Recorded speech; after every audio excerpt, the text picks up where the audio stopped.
Welcome to my good bad brain. I'm a normal person, so I'm insane. I've got depression and ADHD, but I'm doing better since I medicated me. I'm still not always sure whether I exist or what being a person even really is, but I figured out a long time ago that being alive is beautiful.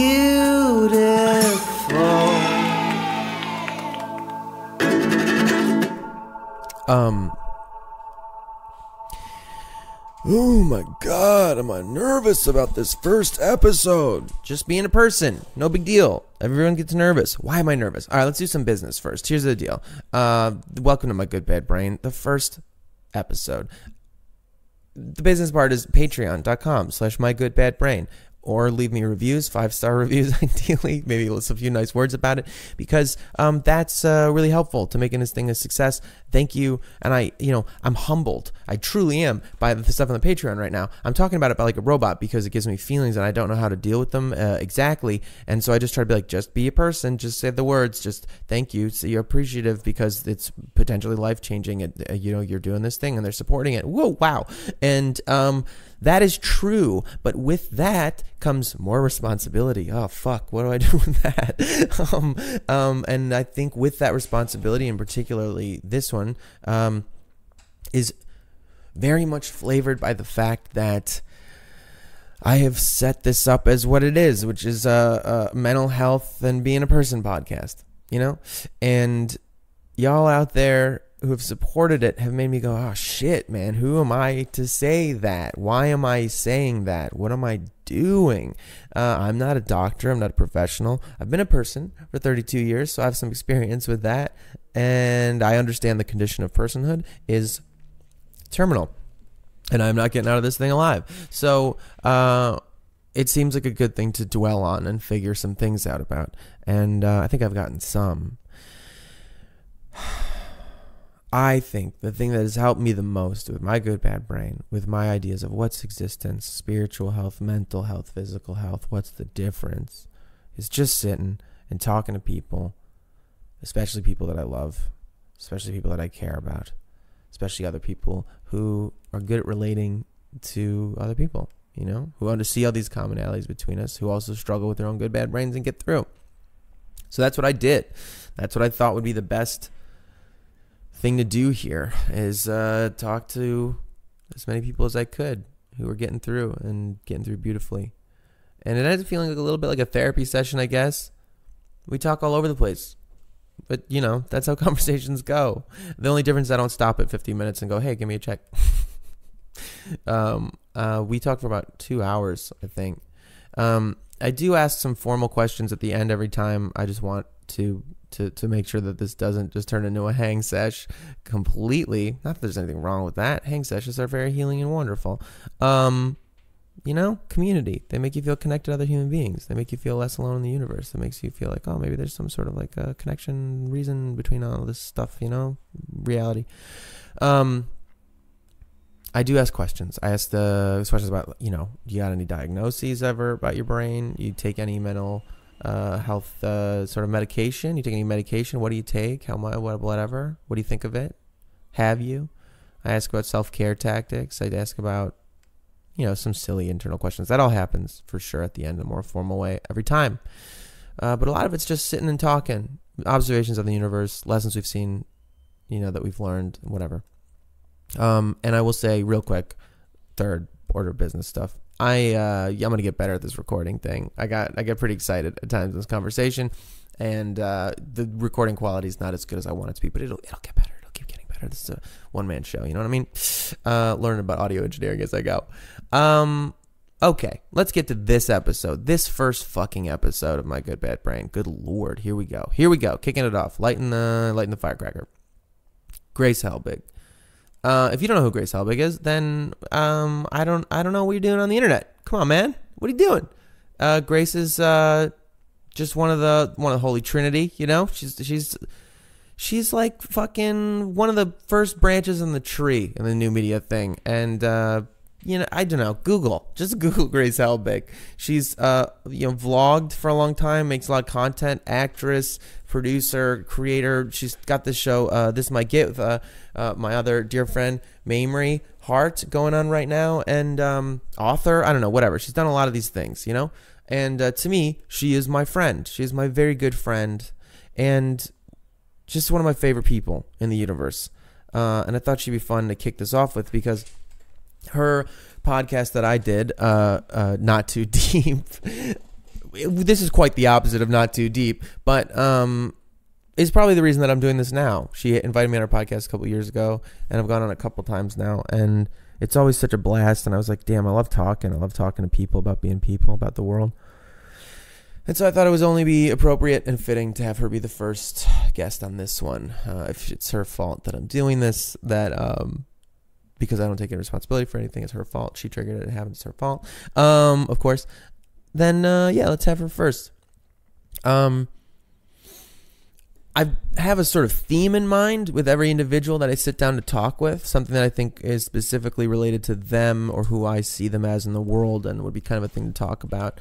With Grace, there's definitely some stuff that I tend to want to get into with all people who are YouTuber types, which is about, sense of self, who are you here versus on the screen, and your relationship with yourself in that sense. And we get into a lot of that, which I think mirrors a lot of our experiences, even those of us who aren't in entertainment or aren't vloggers, that have a sort of who's me versus who's the projected me, and that's some fascinating stuff.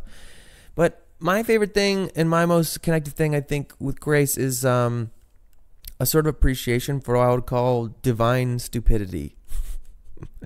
Just an understanding of this mystical, magical beauty in how dumb people are and things that make us laugh are, and how hilarious the universe is. That just kind of never-ending laughter that defines the universe to me, and I think to Grace a little bit as well.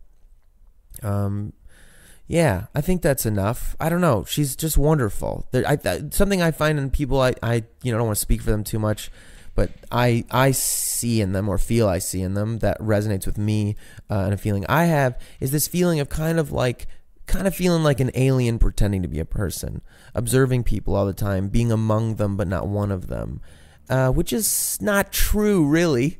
I think a lot of us feel that way, and I think, as this podcast goes, maybe more and more of us will find each other. This feeling that you walk through going like, oh, they're all people and they're fine. It's working for them. I'll just try to lizard person shapeshift among them, and maybe that'll work, But that striving, that observing, that existing, and that truly connectedness with her own profound, deep humanity, and especially divine stupidity, I think makes a really beautiful person, who was generous enough to be very open with me on this first episode of My Good Bad Brain. So let's roll, man. Let's do this thing. I hope you like it. Patreon.com/mygoodbadbrain. I'll keep saying that because I want this thing to go on forever. All right, thanks a lot. I love you. Be well. Let's get into it. My Good Bad Brain, episode 1. Grace Helbig. Woo! But that's the thing I was thinking about, because Ronda Rousey did her debut match. Rowdy Ronda. I love that they're doing the Roddy Piper thing with her. Yeah, it's really cool. I want her merch now, because she started off kind of shitty, and then her match was amazing. She was so good and so athletic and so just cool.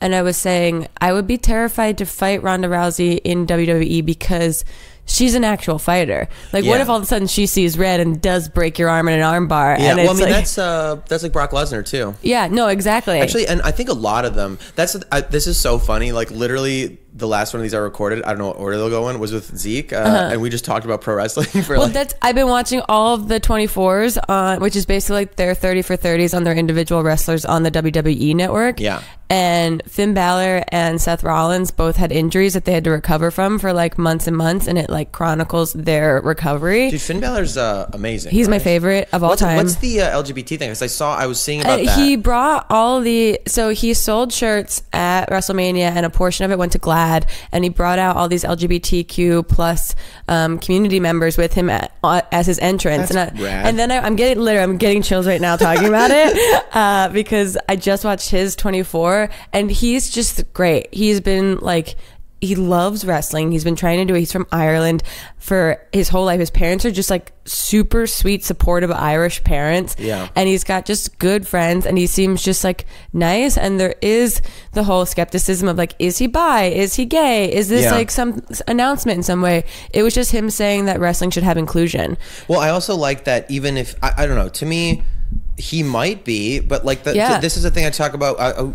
Like, I don't understand. People are so obsessed with knowing these things. Like, it's so important to them to label. But everyone's people. Fluid, so everyone's a little bit of everything. Yeah, and like you really, the idea, our obsession to say like I am this, I am that, and to stay that way, and then also to be able to categorize other people. I understand it because I think it's like comes from some epigenetic sort of like memory of survival, where like, well, we need to categorize. This is a dangerous thing. This is a not dangerous thing. Yeah, I think it's also your brain. If you see a half circle, your brain finishes the circle. Right. It wants to know completion. It wants to fully understand what it's looking at. Like if you make, any sort of like picture and you leave out like, if you do a paint by numbers or something, you leave out one little spot, it bothers people. Yeah. And so it's like this idea of a full understanding of something. Oh, that's so interesting. I mean, that's what I associate it to. It's like there's levels of, I've heard in different like self-help areas that there's all these different levels of how your brain works, and a lot of people value certainty, like knowing, and those yes. and those are, I'm one of those people that I've fought against, like the idea that I'm a person that needs to know things, but it's true. Like I need to know like what my plans are. I need to know like who's going to be where. I need to at this event or something, or like what I need to bring, or like what I can expect, that sort of thing. I don't thrive on spontaneity as much. So I think there's a kind of association there of just like wanting to know exactly how to be able to categorize this person or thing. Did you grow up in like a chaotic or ordered environment? More or less. It was kind of, I think it was like ordered chaos in a way. My parents were divorced, so it was a non-traditional, like I would go visit my dad on weekend, every other weekend, and he would do visitations on Wednesdays, and like all of my friends' parents weren't divorced, and so that was a seeming sort of chaos. But what was it? Was your sense like when you go my childhood, you just think about it like? Oh, it was very ordered. It was very calm. It was very it was very like standard. Well, do you think that connects? Because I'm asking because I wonder if how. Oh, it's very much about like it's learned behavior from like my mom. My mom like very much needs to know exactly like what's happening where, and gets uncomfortable if plans change, gets uncomfortable if like a wrench gets thrown into it, but like tries to be someone that is okay with it. And so I feel like that there's like a weird my childhood I think was very, very chaotic and very like strange. Like your mother's an artist, right? Very much an artist, but also like her mom died when she was 12, and it was like I think that added to a lot of childhood stuff, and like being kind of like when she became a mother, like not knowing exactly what to do with it, being very young, being just a lot of different reasons where it was chaotic. But like to the point of like I'd come home from school some days and your room would be a different room. My mom would be like, we moved your rooms, and I think I feel very comfortable in chaos, and I feel maybe sometimes I create chaos to create, because it's what you're familiar with. Yeah, but the knowing thing is interesting because I feel like I go back and forth. I have these sort of erratic reactions where sometimes I think the best version of me don't need to know. Like I think the idealized version of us in general is not feeling so attached to other things. I'm with you. Yeah, that's what. I remember someone said like to me, you value certainty, and I was like, no, I don't. I'm fun and spontaneous. And then I realized that that's such a certainty valuing response. I know, exactly. And I was like, oh God, it took me weeks to realize like, yeah, certainty's not bad, but there's just a certain amount of certainty that is healthy, I think, versus like, I mean, everything in moderation and everything in balance. And so the idea of allowing yourself to kind of free fall into spontaneity, knowing that it, in whatever regard, won't be the end of the world. Well, that's so funny because I feel like an ideal situation, an idealized version of myself, at least, I think people in general, though, would be you'd have a very scientific mind in the sense that science is just about observation and receiving data. And I think people take that and then maybe not as scientific as so much as empirical is what I mean. Because scientific would be like, well, we're going to operate from the assumptions of things we already know, which is certainty value. Right. But a true scientist, a true like empirical approach to life would be when that's sort of zen. You're like living in inquiry. So somebody says to you, you're a very certain person, a certainty valuing person. Your response, because it means safety or whatever, is to go, no, I'm not, because you categorized certainly am not. it. Instead of like, but am also, I a certain person? And then evaluating somebody's assessment of you or their version of reality and then saying, do I believe that's real or not? right. And also attaching what you value versus what you assume is negative versus positive. I had this, and I think we've talked about this before in conversation, I've always had this growing up negative association with being an introvert, with being shy, with being like someone that gains my energy by myself, rather than being an extrovert that needs to be around people, that likes to be in social situations, that gains energy. And so I was always like having this inner turmoil of being not wanting to go out but feeling like I should want to go out, and why can't I just be one of those people that is the life of the party, that wants to go out every Friday, Saturday night, that has a ton of friends and things like that. And then I realized as an adult that being an introvert isn't a negative thing. It's just the way that my mental capacity recharges itself, and that I can be social. It doesn't mean I'm inept in like social situations. It just means that I can my energy starts to go down like a video game, and then I need to go home and like plug my USB in and recharge myself. That's a good way to look at it. Yeah, and it's not negative. And once I realized that it wasn't negative, it really kind of flipped my view of like being so comfortable being an introvert rather than trying to fight against it, which is the same thing with certainty. Once I know and I'm comfortable with the idea that that's part of like my psychological makeup, then I know how to handle myself when I'm getting either uncomfortable in situations. I realize like what the core problem is because I don't know, or because something changed, and I can identify that and realize like, okay, I'm just triggered a little bit because this is, what my go-to is, and now I identify that and can kind of let it go more. Aloneness is a very funny. I actually Heat is on Netflix. That movie with Al Pacino, Robert De Niro. Oh yeah, I've never seen it. Man, I really love Heat, but it's really good. Are they sponsoring this episode? Yeah, they are. No, but what made me think of it was what you said. Just the idea of alone, not lonely. I screen capped like I actually. Yeah, loneliness is different than being alone. Exactly. Yeah. And she says there's a person that says to Robert De Niro, are you lonely? And he goes, I'm alone, not lonely. Yeah. And it's just like, I just think about it all the time. It's just funny because I screen capped it. I was like, I put the subtitles on, so I can look at Robert De Niro's face, like grimacing over, like alone, not lonely. It's really dumb. If only the people listening could have seen the face and the impression that Let's you just say made. it was perfect. It was perfect. It felt like Robert De Niro was in the room. I was like, Robert De Niro, you invited me over to your podcast? God bless. I'm peeking. But that aloneness is interesting because I remember like I had this weird moment. It's not easy for me. Aloneness was not easy for me. I think I've come to love it, but right. But I feel like you're one of those people that does value and gain energy being around other people. Yeah, I always assumed that. I'm very pack oriented. Yeah. And does it come from like having brothers and sisters that are so close to each other? It does. Yeah. It definitely does because my brothers and sisters, the way we operate, our parents like kind of were doing their own thing and having some problems or whatever. So you guys had each other. Hummingbird again. Hey. Hey, baby. Hi, friend. He's trying to get in. Magical hummingbird. He wants a tiny little microphone so he can contribute. I have some ideas about nectar. I'm also pack mentality. Let me in.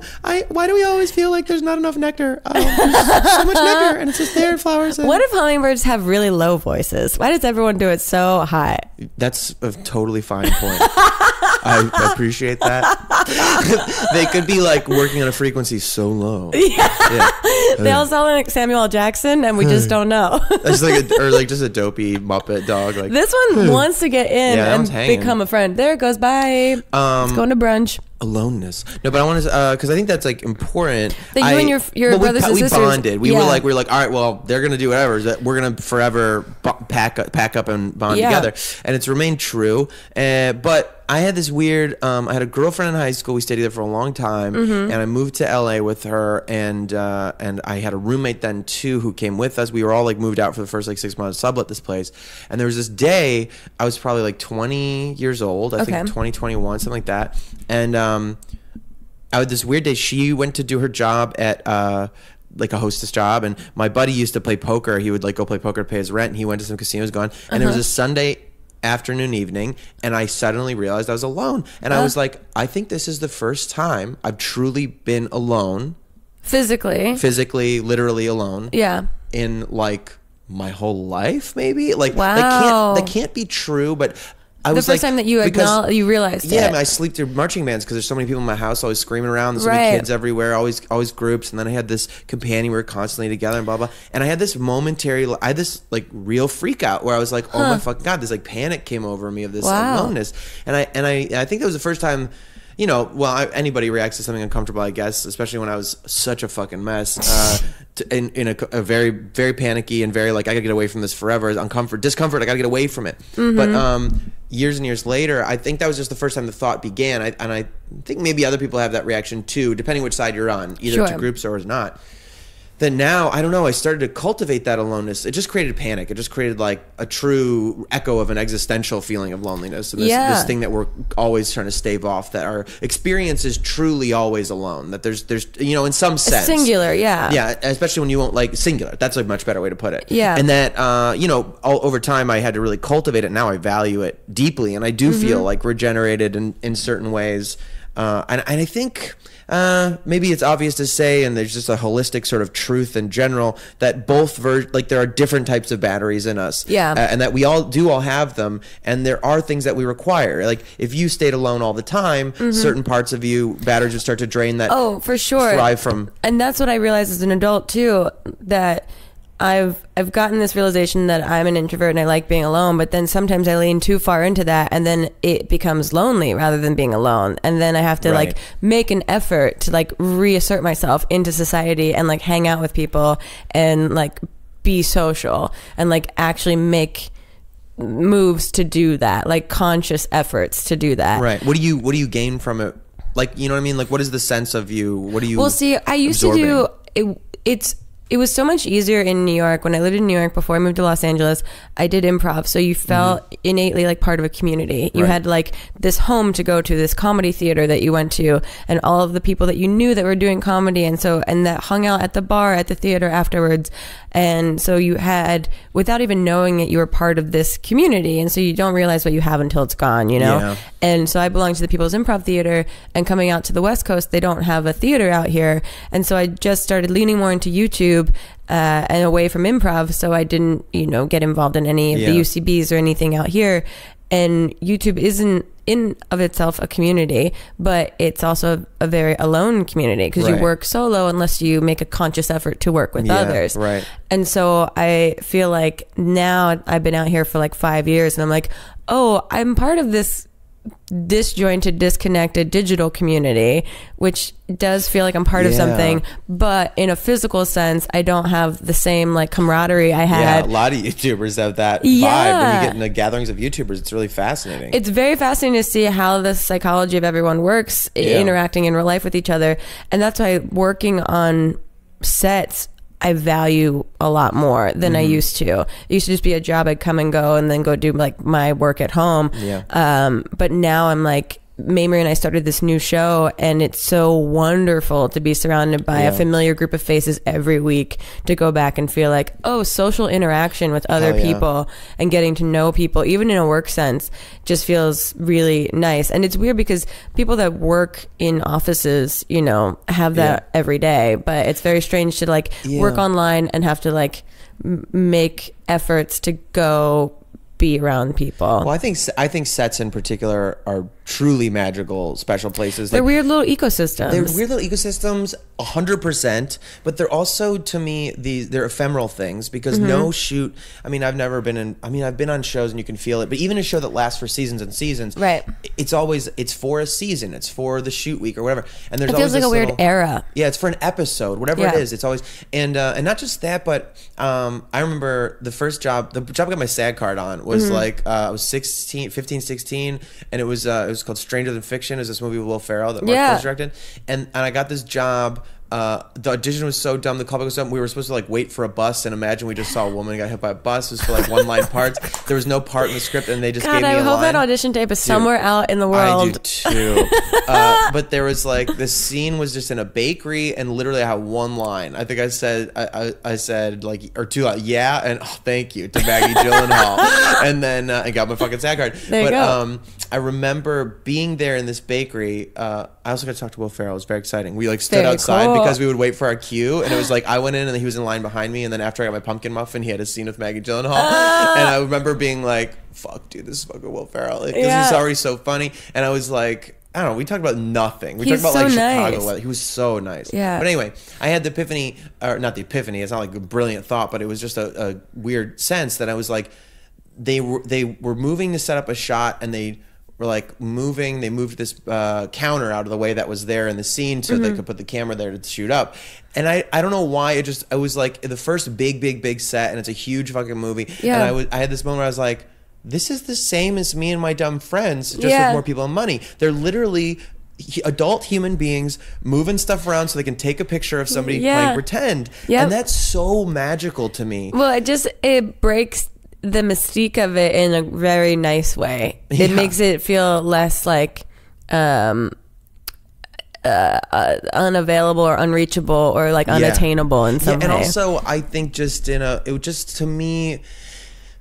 It brought this moment that I still think about all the time of just like the wonderful absurdity of imagination of play telling stories and making movies that people take it very seriously. There's money and business and all these things, and people yell at each other and they're like, this is my job and all that stuff. But at the end of the day, it's a bunch of grown-ups getting together, take pictures of each other, playing pretend. Exactly. If you want to hear a really amazing interview, so Michael Rappaport has this podcast, and he's a very opinionated man. He's an actor. He interviews Mark Ruffalo, and it's one of the greatest acting interviews I've ever heard, because Mark Ruffalo is the greatest person ever. He like calls in, he's like on a press tour, he's exhausted, but he gives him like a full hour of really fucking fascinating conversation. And he's just like, look, I'm not who played Abe Lincoln? Daniel Day-Lewis? Yeah, he's like, I'm not Daniel Day-Lewis. I go in, I read my lines. Yeah. Like I'm not. He's like, I value the job of acting. He's so pragmatic and funny and understands how dumb it is what he does. Yeah. But he also respects it, and he respects the other people and how they operate, and he goes in and he tries to be professional, but he has this very healthy understanding that what they're doing is so silly. And he's so articulate and sweet about it. It's a really great interview. What I think is interesting about that, see, because to me he's just reached the other side of the true spiritual nature of it, which is it is so silly that to me he's kind of doing the same thing as Daniel Day-Lewis, just coming at it from a different angle. Well, he talked about too that in all the Marvel movies, or it's Marvel, right? That the Hulk's in. So I don't want to start like nerd wars. I do. No, it's DC. I'm pretty sure he's Batman. Yeah, right. To make people mad.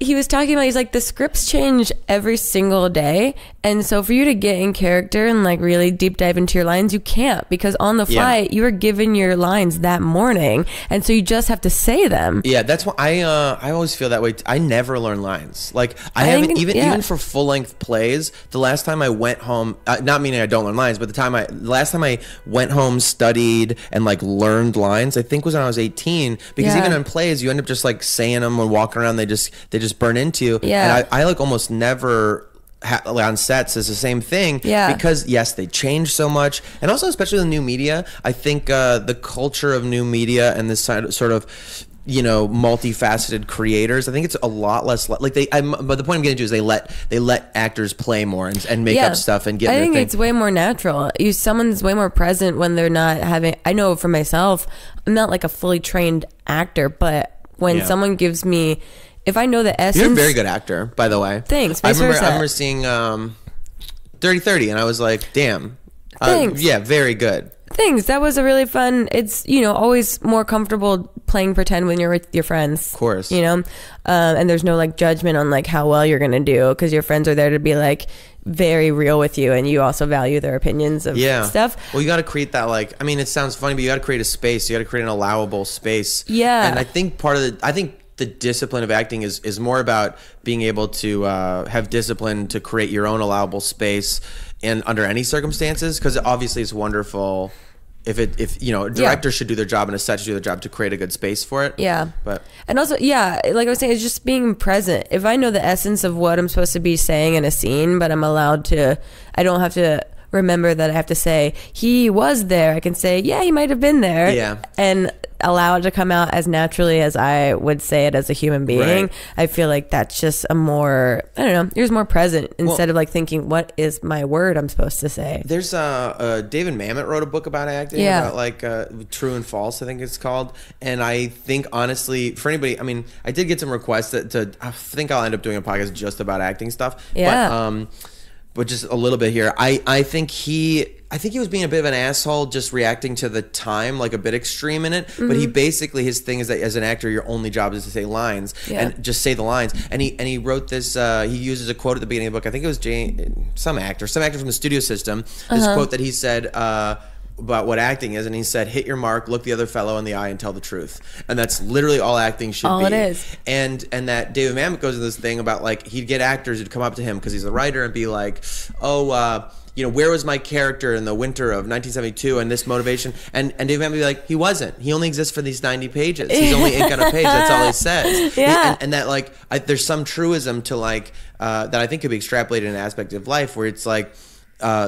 Everything you need to know is in the 90-page script that I gave you. Yeah. And that this need, this completion thing again, this thing of like this need to know and be certain and say all these things is not necessary. Yeah, it's overanalyzing something that doesn't, and that's what Mark Ruffalo talks about. He's like, he took acting classes, he did all these things, and he's like, yeah, that works for some people, but it's also, you're reading lines and you're playing pretend. And at the end of the day, when you're on a set, time is actually money, and so you don't necessarily have the time to fully develop this world of this character. You have to hit your mark and look at someone and say the words that are on the page so that the studio doesn't pay tens of thousands of dollars to keep you repeating the line that you're missing. Yeah, man, that's crazy. Yeah, I don't think it would help me to think in those terms. I know. I know that would stress me out way too much. I know. Some people thrive under that. But he just presents it in a really wonderful way, and hearing someone that has had such success that I think is such a great actor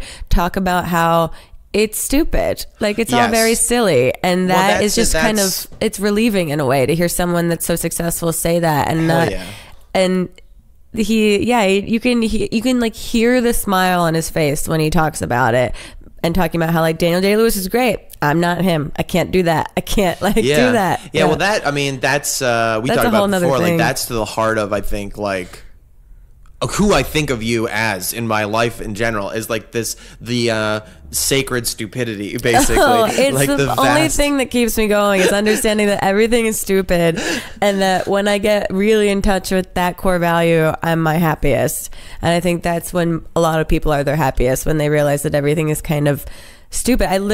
This is so funny, and this is something that is like such a between you and me moment, that like driving over here, I was listening to Miley Cyrus's "We Can't Stop." For whatever reason, I got back into that song. It's a banger. And I mean, that's a very you thing, is the pick one song and that's my song on repeat. Yeah, that's a psychopath thing too. And so I was driving up this road, and there was a man that had a baby and a baby Bjorn on his front, and he was rubbing the head of the baby and the baby Bjorn, but it was perfectly on beat with "We Can't Stop" when I drove by. And he was just rubbing this head, and I was like, yes, this one little slice of life moment that no one else around me knows is happening but me is the dumbest thing. I started cracking up in my car. Oh my God. Also, you live around the corner from Hannah, and I literally drove around and saw her building and looked up and like said out loud in my car, like, "Hi, Hannah," to her.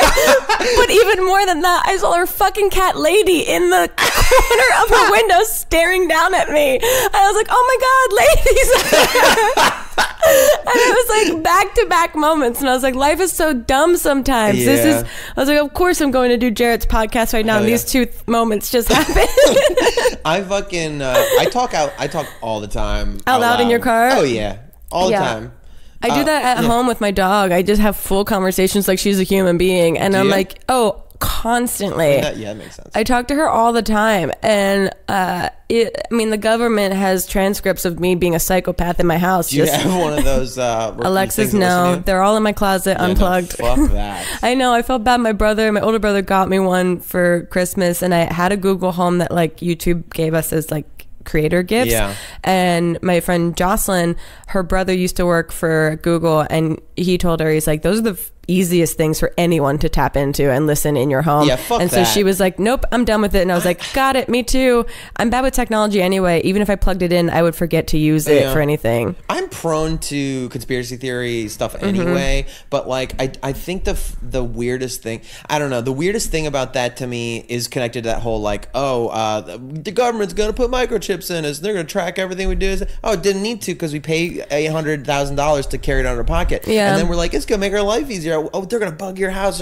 Well, actually, I'd like to just buy one of those bugs and put it in my house. Yeah. I'd like it to track and listen to everything I do. I think that's so weird. And I Have feel you like had there's the things where you talk about something near your phone and then you turn your phone on and the ads are up there? Of course. And that's so fucking weird. And weird. I don't know, there's aspects of it that are, I understand, convenient, but there is a part of it too to me that is like related to some like weird human instinct towards like self-immolation, towards like manifesting your fears. Like, did you see Annihilation, that movie with No. It's really fucking good. It's so fucking good. But there's this thing she talks about in it, and that is kind of like the theme of the movie. They talk about like the first scene, she's like the cellular biologist, that like basically we're not supposed to age, we're not supposed to die, cells are not supposed to degrade, like they're supposed to just perfectly recreate themselves. Okay. And that there is something in them, in our genetic DNA, in our actual mechanism, that self-destructs. And it's kind of like a theme of the movie, is like this instinct towards Literally, a Santa hat just fell in your closet right after Really? you said self-destruct. that's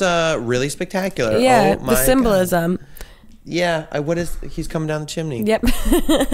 I don't know, and I just think that there's something to that is like, sometimes I don't know, I think the way, like science fiction, it's in good ways and bad ways. People will dream something up. They'll dream up these, I heard this whole podcast about like the Star Trek communicators that flips up. Yeah. In Star Trek, like from the original one, they'd be like, they'd flip up and forward and they'd be like, hello, data, whatever. Yeah. And then years later, this cell phone company makes this first flip phone, and everyone was like, wouldn't buy it, and they thought it was weird, and the designers, they brought some new designers in, and they see the flip phone, and the flip phone flips down, like you'd open it down, and that's where you talk into. And then the designers said, oh, you designed this backwards, which is a funny thing to say. It had never existed before. And they're Right. like, what do you mean? And he's like, no, you designed it back. It's supposed to flip up because of the Star Trek thing that Yeah. everyone's seen. And then they switched it to a flipped up, and everybody started buying them like crazy. Like the phone flips up. And so it's weird. this thing where like humans will dream something up and then make it happen. Well, that's, all of those like Spielberg movies that are projecting what's going to happen in the future, like hover cars and self-driving cars and all of that stuff. But then they also just brought back like the Matrix phone. Oh yeah, the one Yeah. that goes that like switches down. Yeah, like whoever, T-Mobile or Samsung or someone like is bringing it back. I don't know if it's gimmicky or what, Yeah. but it's like the Matrix phone is back. I was like, Yeah. was that Weird. a thing? Well, Like, I mean, I think there's like a sort of the dumb phone idea it appeals to me. oh yeah, where it's just literally Yeah. for calling. The honest thing, if I could keep maps, then I would do that maybe. Yeah, if there was something that was like only Safari or Google, Yeah. only call and text and maps, I think that's just me taking off social media. I can make my phone a basically. dumb You phone could if do I it. want to. You can do it.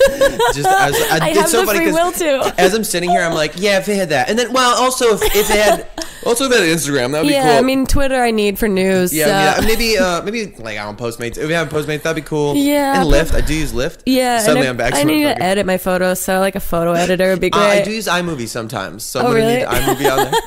Yeah, I don't know. That's funny, but I just think that thing that happens in culture also like does, and that's the thing with the phone. Oh, people are like, the government's gonna watch you and do all this stuff. We're gonna write Big Brother, and then we actually create it. We have Big Brother, I don't yeah. know. There's something about that I think that we do in our personal lives too, which is, I guess, like the secret, that idea of like manifestation nonsense. Yeah. But I really do think like we pick subconscious branching paths sometimes, and they tend to be towards our fears, like towards our destruction. Oh yeah.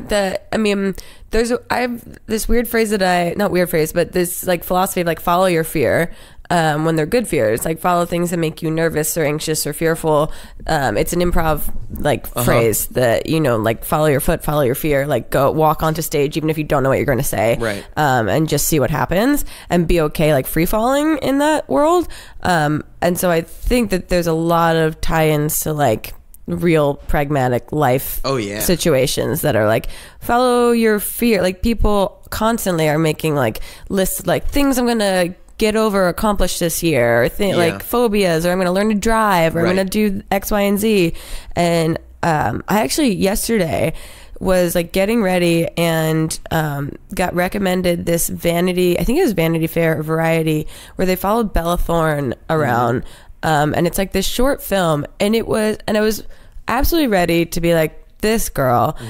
I watched it. I cannot recommend it enough. Oh, wow. She's so fascinating, and it was such a fascinating little slice of life into like who she really is now as an adult from being like a child actress.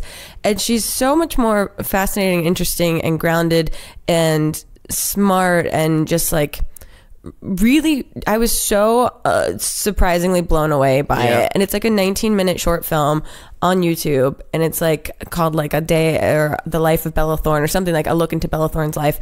It's so interesting. And at the end they say like, is there, because she talks all about how you know, she was this Disney actress and her mom like really pushed her into doing it when she was 18. She kind of broke free, and now she's having this like very free flowy artist phase sort of thing, and how people judge her constantly. And it was really interesting to see her just like take hold of like her identity and like in a healthy way. And then at the end they ask her, is there anything else that you want to say before we wrap up? And she's in her house, and there's like a big giant dinosaur behind her and all this like artist stuff everywhere. And she's like 20 years old, I think now. And she just pauses for a while, and it's all uncut. And she goes, if you're looking at me and you're judging me right now, I know you are. Stop. Close your eyes. Take a breath. Open your eyes. What do you see now? And she just looks at the camera, and it was like one of the most powerful things. And I was like, this girl just got me so hard, because I came into it like reserving judgment, but with judgment still. And I was like, this is so absolutely wonderful. It was just one of those. Did you experience, I mean, that the newness, or like, did that just make you pause and go, well, I feel like I had already throughout like the 19 minutes had been like, I'm on her, I get her now. This is a really wonderful little piece. And I like things like this because I like seeing the real person behind whatever the magazines create as a character fiction for someone. And at the end, I was just like, that's so profound. I'm already like on board, like Team Bella, but I can imagine someone else having a moment there that I was like, that's because she paused for so long that I'm like, what's she going to say? How's she going to end it? Now this buildup has to be a really great ending. And I was just very... it was very delightful to see. It's interesting because just the pausing that she creates and she's an actress, so you never know. Like I reserve no. Yeah, I mean that's part of the performance, but that works. Like like messing with people's rhythm to make them go, oh wait, I mean that's a fighting thing. Like you're literally trying to break someone's rhythm so that we go, wait, what? Yeah. And then the thing she's suggesting is the same thing. The breath. There's something that implicitly in a darkness, like in and out moment, it truly creates a strange resetting. That is unconscious, I suppose. Yeah, it was very cool. It was just one of those things where I was like kind of passively watching it, thinking it was cool, and then at the end, I was just like stopped everything I was doing because I was so mesmerized by that moment. That highly recommend. Yeah, well, I wondered that because I do think that's connected to a fear thing. Also, I mean, fear. I always think about. I have a weird relationship with fear. I think everybody does. Yeah. But I remember when I was a little kid, I decided I wanted to be a brave person, and that because that I thought was admirable, and that's also what you're fed heroes your whole childhood. Yeah, of course. Like that's exactly right. Like any women and girls are fed princesses, and boys are fed heroes. Yeah, I think that in the most basic sense. In the most basic sense, for sure, for sure. Which is, I mean. well, let's get into that. Unfortunate. It should be that everyone's fed everything.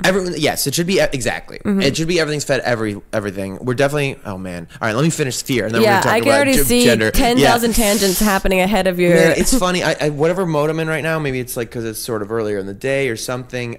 It's nice because a thing that happens on here a lot is.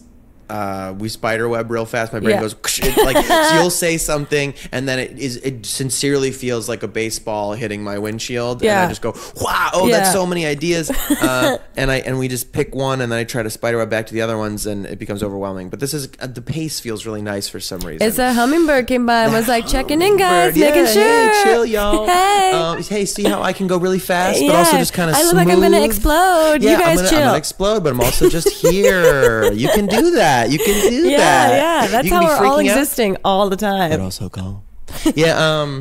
The fear thing. So I was like, okay, being brave means that if something scares me, I got to do it. Right. And that was helpful for a period of time. But I realized later, the more mature sense about fear becomes, well, any stimulus, if I am reacting because of it, I'm afraid, so I'm not gonna do it. Then yes, it's controlling me. But if I am reacting in objection to it or in defiance of it, it's also controlling me. If someone then the universe or some person or something can go like, oh, I know if I create this stimulus, he'll do that. If like Marty McFly, call him a chicken and he'll do it. and I was like, well, damn, that means this thing that I thought was not controlling me because I'm resisting and I'm defying it is absolutely still controlling me. Which becomes that like need to know completion thing too. Is like I need to be part of this narrative all the time. And so my favorite fear thing from pop culture that I've loved since I was a kid and started to make more sense was do you read Dune? You know that book or hear of it? I've heard of it. I've never read it. Yeah, it's just like a famous whatever. It's a very popular science fiction book, and there's this Benny Gesserit litany against fear, they say in it, or Benny Gesserit, and I repeat it to myself. My brothers repeat it to myself. It's very famous, but it goes, it's vaguely like, I must not fear. Fear is the mind killer. Fear is the little death that leads to total obliteration. I will face my fear. I will let it pass over me and through me, and where it has gone, I will turn the inner eye to myself, and only I will remain. It's like where the fear has been, only I will remain. And that idea of when you experience a fear. So how would you, in layman's terms, explain that? Yeah. So if I have a fear, or in this, which I would suggest also is a source of judgment, or I see Bella Thorne, I have a judgment or something like that. Let's just stay on fear though. If I have a fearful response to something like that, the ability to have a mechanism now that doesn't say that when somebody says to you, you're a certain person, you go, no, I'm not. Right. That says, or yes, I am, whatever. That like says, okay, somebody says something, I get a stimulus of fear. Instead of automatically responding, instead of a brain gate, a firewall put in now that goes like, pause, what's happening? Yeah. What are you doing? Oh, you're feeling fear. Okay, let's feel that fear. Let's look at it. What's it? Don't try to resist it and shove it out, because suddenly you're going to be responding in a state where you're trying to clench and keep it out, and that's not real. That's panic. That's anxiety. So feel it. Feel all that fear. What's that fear feel like? What's it look like? It's going to go all through my body. Oh, fuck, it turns my guts to jelly. It feels really bad. But suddenly that's just reality. No big deal. It's a thing you experience. By resisting it, you're prolonging it. You're now like living in the fear of the fear. Yeah. So you feel the fear. Okay, now I'm still me. And then you look where the fear has been. You go, oh, I'm still me. The fear didn't change me. I didn't get killed by the fear. Now that I'm still me, what do I feel? Or what do I want to do from this space of just being me, having acknowledged you're like and a felt the cheesecloth. fear? I am a cheesecloth.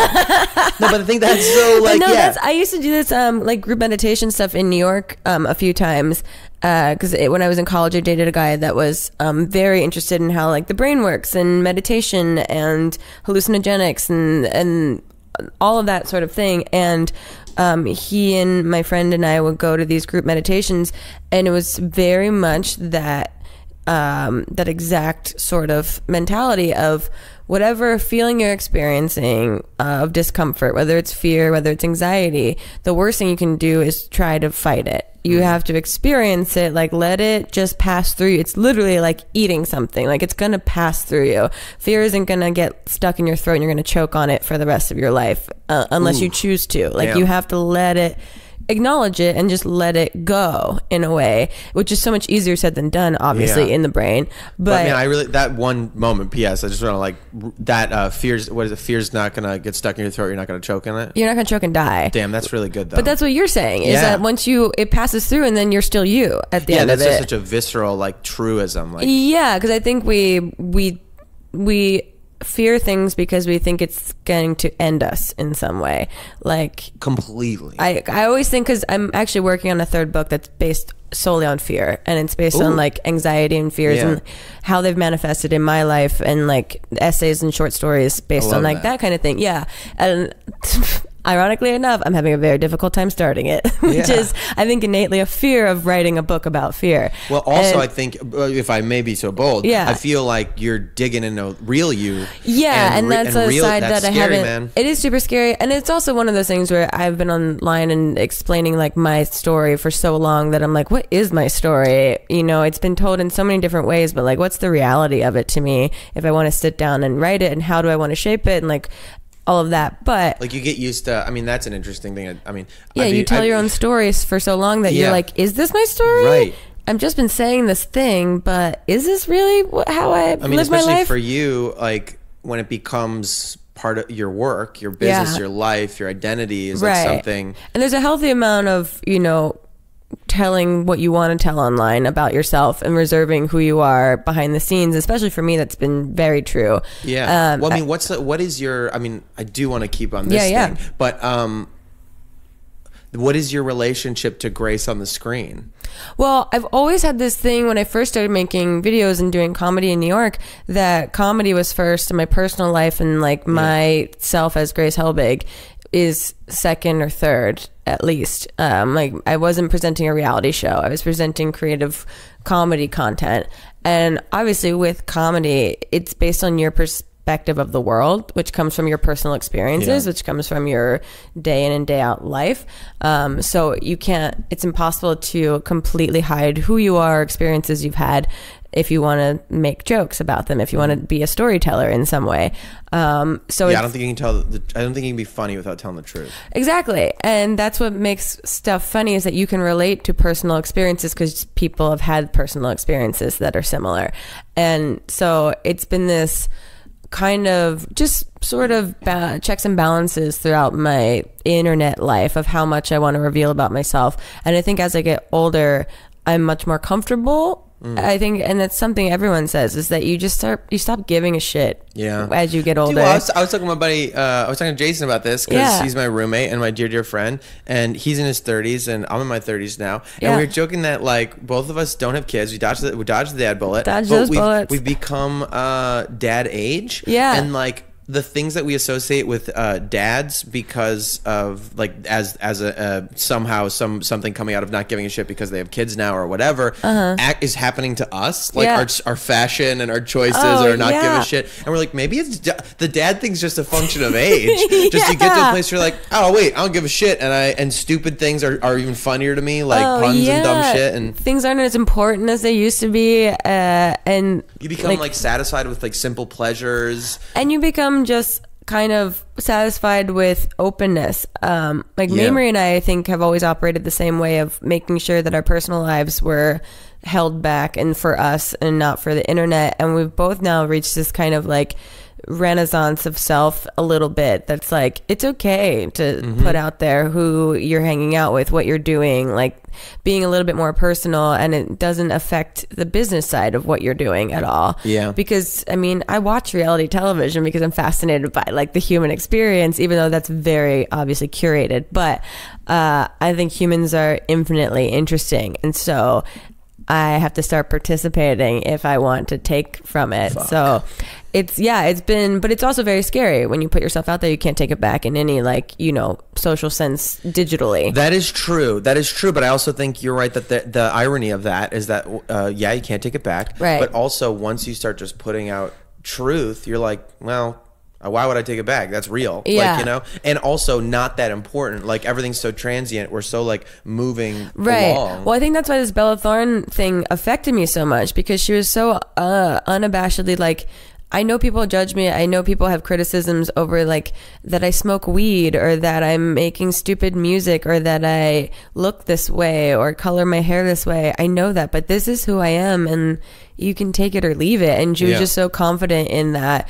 and yet still having shades of like anxiety and like worrying that there's a paparazzi outside of her house and she's got acne all over her face, and she's like, I don't want to wear makeup today, and she's like learning to drive a car, and the paparazzi's like trying to take photos, and the guy's like, turn left. She's like, I don't want to turn left, there's a paparazzi right there, and I don't want him to take a photo of me like hitting a car or something. So she has this whole other level of unrelatable issues, but she comes at it from like a very relatable sense of, I just want to be who I am, and I'm trying to not let judgments affect me. Yeah, it's interesting because that judgment thing and the thing she said seems, okay, because my instinct is this still is to say, well, I would set thresholds for myself if I had paparazzi, and now I'd be like, I don't give a fuck about paparazzi because I'm just being me and blah blah. But actually the true honesty of like moment to moment being like, that's a thing and I don't like that thing and I don't want to do that now. And some days maybe I would, maybe some days I'd be like, hey, take pictures of my acne. But that kind of like constant checking in, that like close your eyes, breathe, and look at it again is like a much truer. I mean, I think it's important that especially in like trying to be better people, like trying to be intrinsically motivating ourselves, moving ourselves towards being a better version of ourselves. Yeah, it's important to go like, I need to acknowledge that my humanity, my smallness, which means days when I'm spiritually small or like petty or scared or fucked up, that I gain nothing by pretending I'm not experiencing those things and being that way. Right. No, I'm 100% with you. And I just had this thought that the paparazzi thing that she deals with is very closely aligned to the idea of Alexa's being government watched, that we're all just being watched and observed. And do we want our privacy or do we want to be observed? And like, where that is interesting. Yeah, where is that? Do we want somebody who observes us so that we can say, don't look at me? Right, you know? Exactly. Do we want that attention to so that we can say that we're controlling them going away from us? Oh, well, I do think you've tapped on something. Like, there is that thing about an observed life. Like, right, which is obviously what people do by posting social media. You want people to look at you. You want people to watch you. You want people to see you, but you want to control how much they see. And then when someone like an Alexa or a paparazzi takes the control away from you and like gets into, like finds a crack and gets in, that's when the panic sets in. That it's like, no, now I'm not in control of like who gets to see me and when and how. Well, I'm definitely not perfect about this, but I think that like the relationship to my body has always... you've been having a big thing on Instagram lately. What do you mean? With your body and like doing all the... Oh, okay, yeah, sure. That's fair. Yeah, so this is... And when I say, people say body, that we instantly think like our muscles and bones and aesthetic and that kind of thing. But I genuinely like my face, my body, that this embodiment of me in this dimension has always been a weird one. And especially with then, you know, it started definitely like body image issues when I was a little kid or whatever, being like feeling like ugly and things. Now looking back, you realize, oh, that's just a hole in your heart. You're like, you were a chunky little kid, but also like you're beautiful. You're like precious, you know. You're feeling also like you're a child. Yeah, and nobody cares, and you know, you learn to hate yourself. It has nothing to do with what you really are, but that relationship. I don't know. I started to dissociate. I think at that point, I already didn't feel connected to it in the sense of whatever. It's a constant conversation of ownership over this thing and respect and stewardship for it, but not a true identifying with it. But that this relationship, especially when you add social media into it, but it's in our micro lives too, of this like subject object relationship. That this is this thing that I'm putting out there. Yeah. And I know. I think combat sports helped a little bit too, of like this feeling. I realized in the culture, people like scales and your weight and like and hating yourselves and that association. And I started to with combat sports be like, it's just a weight class. It's just like I go up and down and I can control that. But all that thing of not attaching moral value and feeling to it. But more than that there feels like something strangely healthy about and also weird about like my body and related to my personage as you present it in the world is a strange art project. Yeah. Not in the sense of it's perfect, I'm gonna make it beautiful. Sometimes I'm trying to do that, but like that it's okay and even kind of good to recognize that as soon as you take a photo of me, you've created another version, you've created a character, you've created an artwork, an aesthetic of me. Yeah. And that you can have fun with that and be like, not feel so like, are people hating me online? Are they liking me online? Whatever you're doing. it's okay to play with it and manipulate it and be like, that's not me. It's something that came from me. Yeah, no, I had this, so I had an eating disorder in college, and I wrote about it in the last book, and I want to write about it more in this upcoming book. And I remember I used to like write a lot because I was really, really sad, and I felt really lonely at that time, and I was very much at odds with my physical appearance and my mental like wellness.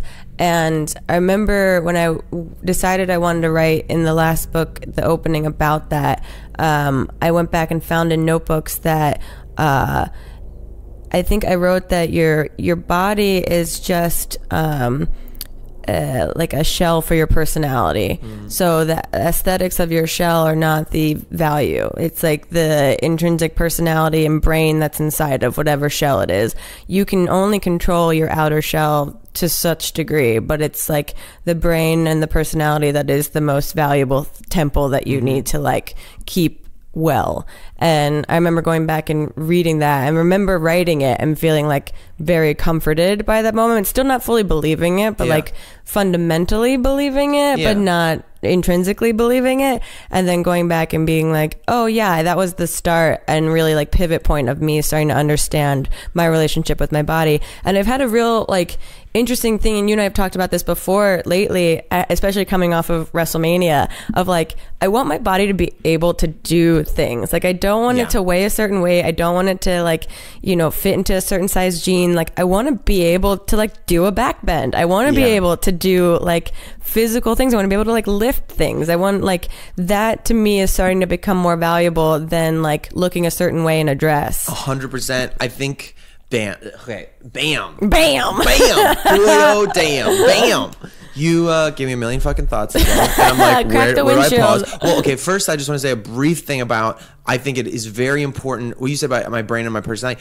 I think it's actually really wonderful too then to when you start to realize like, oh, my brain is also part of that body. Yeah. And that like the same way like, hey, I wasn't born 6'7", it's going to be really hard for me to dunk a basketball. Like your brain is shaped in a certain way and gets a certain way it's shaped, its molecule, chemical drips and stuff that you don't have to associate, because I think that's a hard thing for some people. Some people I think can hop the fence and go like, hey, this is the body I got, you know? Right. I'm this muscular or not, or this skinny or not, or whatever, and that's just who I am, but it's not me. Right. But then it's another level to go, they'll still beat themselves up about like, but why do I feel so bad about that? Or why can't I get over? Why can't I motivate myself better? Why is my willpower failing all the time? Or blah, blah, I'm so weak, you know, or whatever. Or even feeling guilty about feeling bad about your body and being like, I'm failing with my body positivity or whatever. And I think it's important to give credit to the fact that, hey, the same way you might not have be a world-class sprinter because, and you never will be because you didn't get those muscle fibers. Maybe your brain is shaped in it. You don't have to associate value as much with it and start to just appreciate it for what it is and care for it for what it is and approach it the same way. Where like you can, no matter who you are, run faster or jump higher or become more flexible. Like these are attainable for everybody to improve yourself. Right. But to not feel like, I don't know, most people don't fucking feel bad and beat themselves up and be like, I'm so fucked up for not being an NBA player if they're not like a giant tall person who can do those things, you know?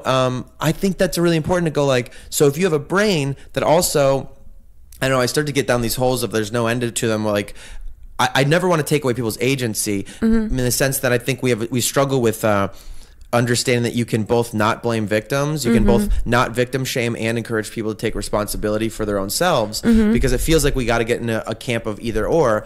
And saying, I don't know how much credit we could give to willpower ever, because even your capacity for willpower is in some measure defined by the brain that you got. Your ability to overcome, you know? Your ability to disassociate from like your subconscious versus conscious brain is in part like a physically controlled thing that you might have limited for you. But I'm sure I don't want to discourage people from trying. Yeah, I'm sure you talked about this with Miles too. Like some people are just like chemically different than others. And I just had Maya Bialik on my podcast, and she is a neuroscientist. Like she went to UCLA or USC and got her PhD, and so she wrote this book called Girlism, I think, and then she has a new book called Boyism that you have to get it. Cool. I'm gonna buy it for you if you don't get it, because it's all about explaining scientifically how boys and girls are different.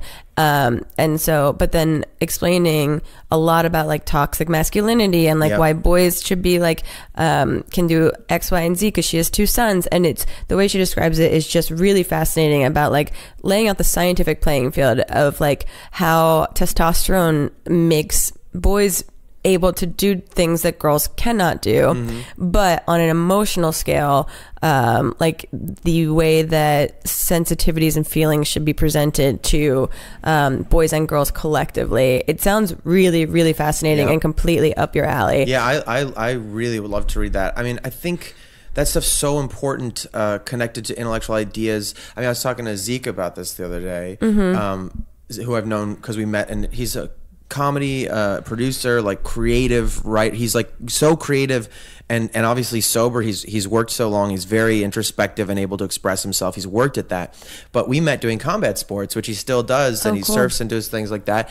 And he talks about this thing that is that if he doesn't exercise or moderate it or do things, this weird instinct to, he says, to break and fuck things, you know, to break things and fuck things. And that there's this weird, it's people who don't have that, and that could be boys who don't have that too as much. Maybe they don't have the chemical, the testosterone as much or whatever, however that it all mixes them, that they don't. And so if you don't feel that, you just assume people are monsters because they like to do aggressive things and whatever. Sure. And not giving credence to like, hey, it's not our fault sometimes. There's a chemical imbalance that might be happening. Yeah, there's a thing that I'm born with that is like, it's not just toxic masculinity. It's not just that boys are supposed to be this way and not this way. It's like me as, I mean, I'm the fucking most sensitive ass, weirdo, like girly guy feelings, whatever nonsense on the planet. You're talking and your toenails are painted purple right now. Exactly. Yeah. But man, I have that. I love fighting. I love like fighting.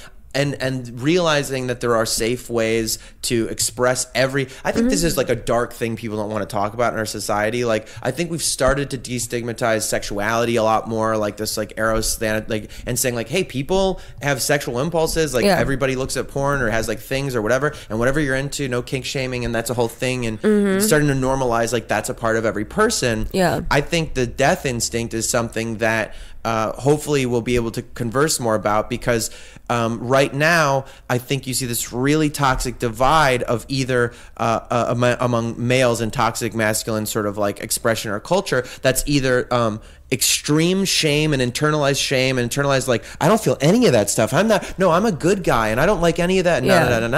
Or you have a revolt saying like, oh, what, I'm not allowed to feel these male feelings, these quote unquote male feelings. Fuck you. I'm going to go all the way with them, and machine guns and whiskey and fucking chicks in bikinis. And like that this idea that you couldn't say, I know we're very complicated. And there's a reason why when you were a toddler, somebody give you a teddy bear and you turn it into a gun and go pow pow, like this instinct, this attraction you have towards violence isn't abnormal, and it's not even learned. It's like there is something in our bones that is attracted to certain things for some people, for a lot of us. I mean, hunters and gatherers, right? Exactly. Like, yeah, it's been happening forever. And how did hunting and gathering, how did women staying back and men going and hunting, how did that even begin when language wasn't even a thing?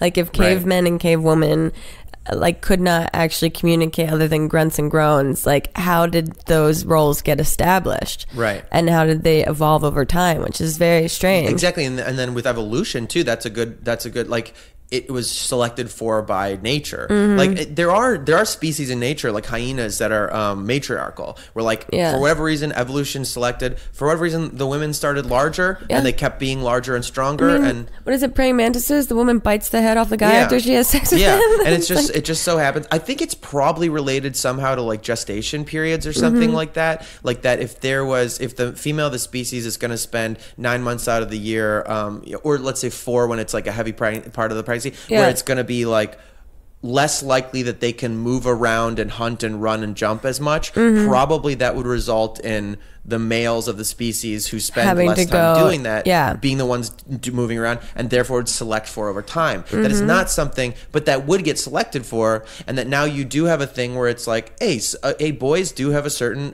by and large, as a whole, like whatever, I know gender, non-binary stuff, I don't believe in anybody being a certain way because Right. of it. Same. But I do believe it reflects my experience that there are shit that's associated as guy shit Mm-hmm. that fucking undeniably attracts me since I was a kid, like weapons and fighting and stuff like that. And I think it's important to acknowledge those parts of ourselves so we can safely interact with them. Mm-hmm. And that was my attraction to combat sports. There's a huge difference between that aggression coming out with people you care about in arguments, a kind of instinct towards violence, looking for fights, or legitimately getting in fights out on the street, Mm-hmm. and creating an environment with other people that's respectful, safe, consensual, Yeah. you're trained, and you get it out together. That's actually interesting, yeah, because I hate violence as like a human being. I just Right. do not enjoy it. It makes me uncomfortable. It makes me nauseous. It gives me hives. But I dated someone that was really interested in UFC, and so I slowly started. I was very like adverse to it because I was just like, no, I don't want to watch men beat each other up. I just Right. don't want to. And when he started to explain it to me more, and I would like slowly watch more fights, I understood the sport behind it and the respect behind it and the fact that there is strategy and there is planning, and it's not just a drunken bar fight in the middle of this ring. Right. It's an actual like athletic event, and when it's done, it's done. They don't keep fighting. It's over. They shake Yeah. hands. They hug. It's like a very respectful, moderated, contained, controlled environment, and it made me respect it as a viewer much Yeah. more, because without educating myself on it, I just saw it as like a drunken bar fight in a cage that I don't want to be part there's of. a bond that's created. I mean, I saw somebody post the other day this picture of him and this guy he just finished a fight with in a cage. I think it was like Uriah Hall or something like that, and they're kneeling there like all like exhausted. They just beat each other to a pulp, and Yeah. he goes, and like a month later they became roommates. Like he was like there's this weird bond. I mean, caveat: Conor McGregor is the Yeah, Conor McGregor, but he's such a weird showman. He's such an entertainer. He's closer to a pro wrestler. He puts it, but he's also a psychopath that like he's took it definitely too a far. lunatic, dude. Yeah. He's taking it way too far. That's it's outside of the realm of sport. I mean, it's now that- just that- gross. Yeah, that gets us into, to me, that gets into like that whole thing again of like the object subject. If you can't divorce yourself from the person Right. that you put out there, and you keep believing it, and you keep believing it, you don't check in with And yourself. also, yeah, when you break down because you don't think you have control, and that you break to like a desperate level to get control, which Yeah. it seems like was his scenario. Yeah, it's madness. And that's the part that's gross, and unfortunately, like, then I feel bad for the other members of UFC, because now this whole like blanket is put over them as Yeah. like these crazy Neanderthals Well, that are to some degree, and people will always see that about fight sports people anyway. Yeah. I mean, Mike Tyson is just a fascinating figure. If you watch some of his stuff and learning about his childhood and like how he was a criminal, you know, and he was in this horrible environment, and he became this boxer, and so he says some stuff that is so fascinating, so prescient about like people wanted me to be this. He's like, I think he says gorilla. He's like, they want me to be this gorilla. They want me to be this gladiator, and that's who I was. That's what I would do for them, and Yeah. they wanted me to be this scary killer, and that hearing him talk about it, like being able to reflect upon it now and be like, I just did what everybody wanted me to be. I gave them what they wanted. Yeah. Yeah, which is so It's bizarre so to feel like a childlike. puppet. Yeah. You know, it's so honest. I just watched the Andre the Giant documentary. Dude, the second person said this. I gotta see Gotta this. watch it. It's really great, and it's also sad and touches on like so many of these things that it's it's really fascinating. I won't say too much about it because you should watch it and do an Yeah. episode about it because it's I really will. great. Well, but so to me, this attraction of violence in boys potentially, and just humans, I think in general, and being allowed to recognize that and how much of that instinct you have and be able to safely discuss it, I think is super important. And it's I mean, you love pro wrestling now. I love pro wrestling. I mean, I love it because it's this weird cross section of fighting sports and theater. Yeah. There's a weird, beautiful, like sensitive art form kind of enmeshed in this like very aggressive kind of, you know, Right.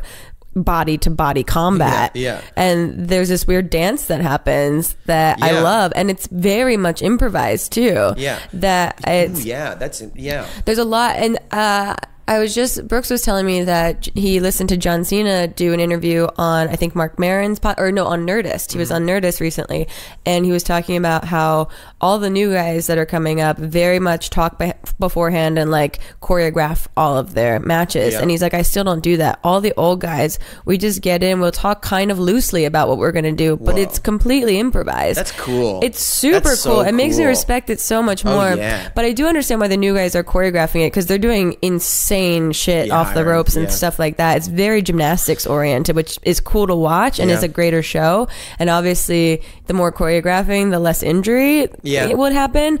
But it is because it is an injury-laden sport. Exactly. I would say it's real, not scripted. It's scripted, not real. Yeah. What do I say? No, people goes, it's not real. No, it's real. It's just scripted. It's real, and it's a real scripted, but also like the injuries happen because it's real. The bodies are hitting bodies. Yeah, you're not faking a body flying out. I mean, they're pulling punches and stuff like that sometimes, but also like they're literally flying through the air. They're really hitting each other with those chairs. A body chairs. falling to the ground, you can't fake that. Like exactly. You could fall on this floor right now, and you could do a Pratt fall, quote unquote, but your body would hit a floor. I mean, stunt guys get little tweaks and tears all the time, and they're practiced. They're doing it the right way. They wear pads, but the whole point of their job and these people is like you learn how to fall. It's still dangerous. Gravity's real. It doesn't go away. But that's why it was so cool to hear that he still improvises a lot of his matches, because that's like such a study of the body, and I feel like his matches must.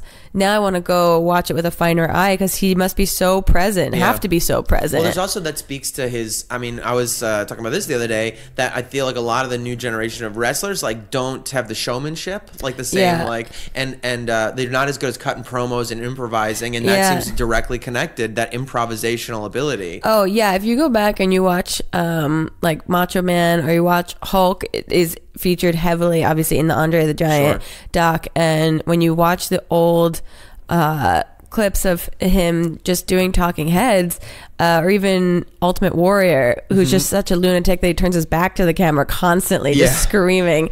And it's funny, Hulk talks at one point when he and Andre go face to face, and it's like before WrestleMania 3 or something, when they go head to head and Andre turns heel, that they're doing a whole thing, and Andre rips his shirt off, but he in his mind, the Hulk was like, I'm gonna cry because this is my best friend that's now turning against me. So he says, I had Listerine on my finger and I tried to put it in my eye so that I could create tears, but Andre shook him so hard that you see it in the clip that he can't get it into his eye. Oh my God. You have to watch it. It's really fascinating. But those guys were just so off the cuff. The Miz, I think, is the only one that's close as this like younger generation of being able to just shit talk endlessly. Yeah, I hope that stuff picks up, because that to me is what makes wrestling the best. The high flying stuff I'll always love, and like all kind of gymnastic stuff that's great, but it's the drama that makes wrestling so good. I keep saying, I'm like, I'm gonna be a WWE, I'm gonna be the girl that doesn't care, that just is there to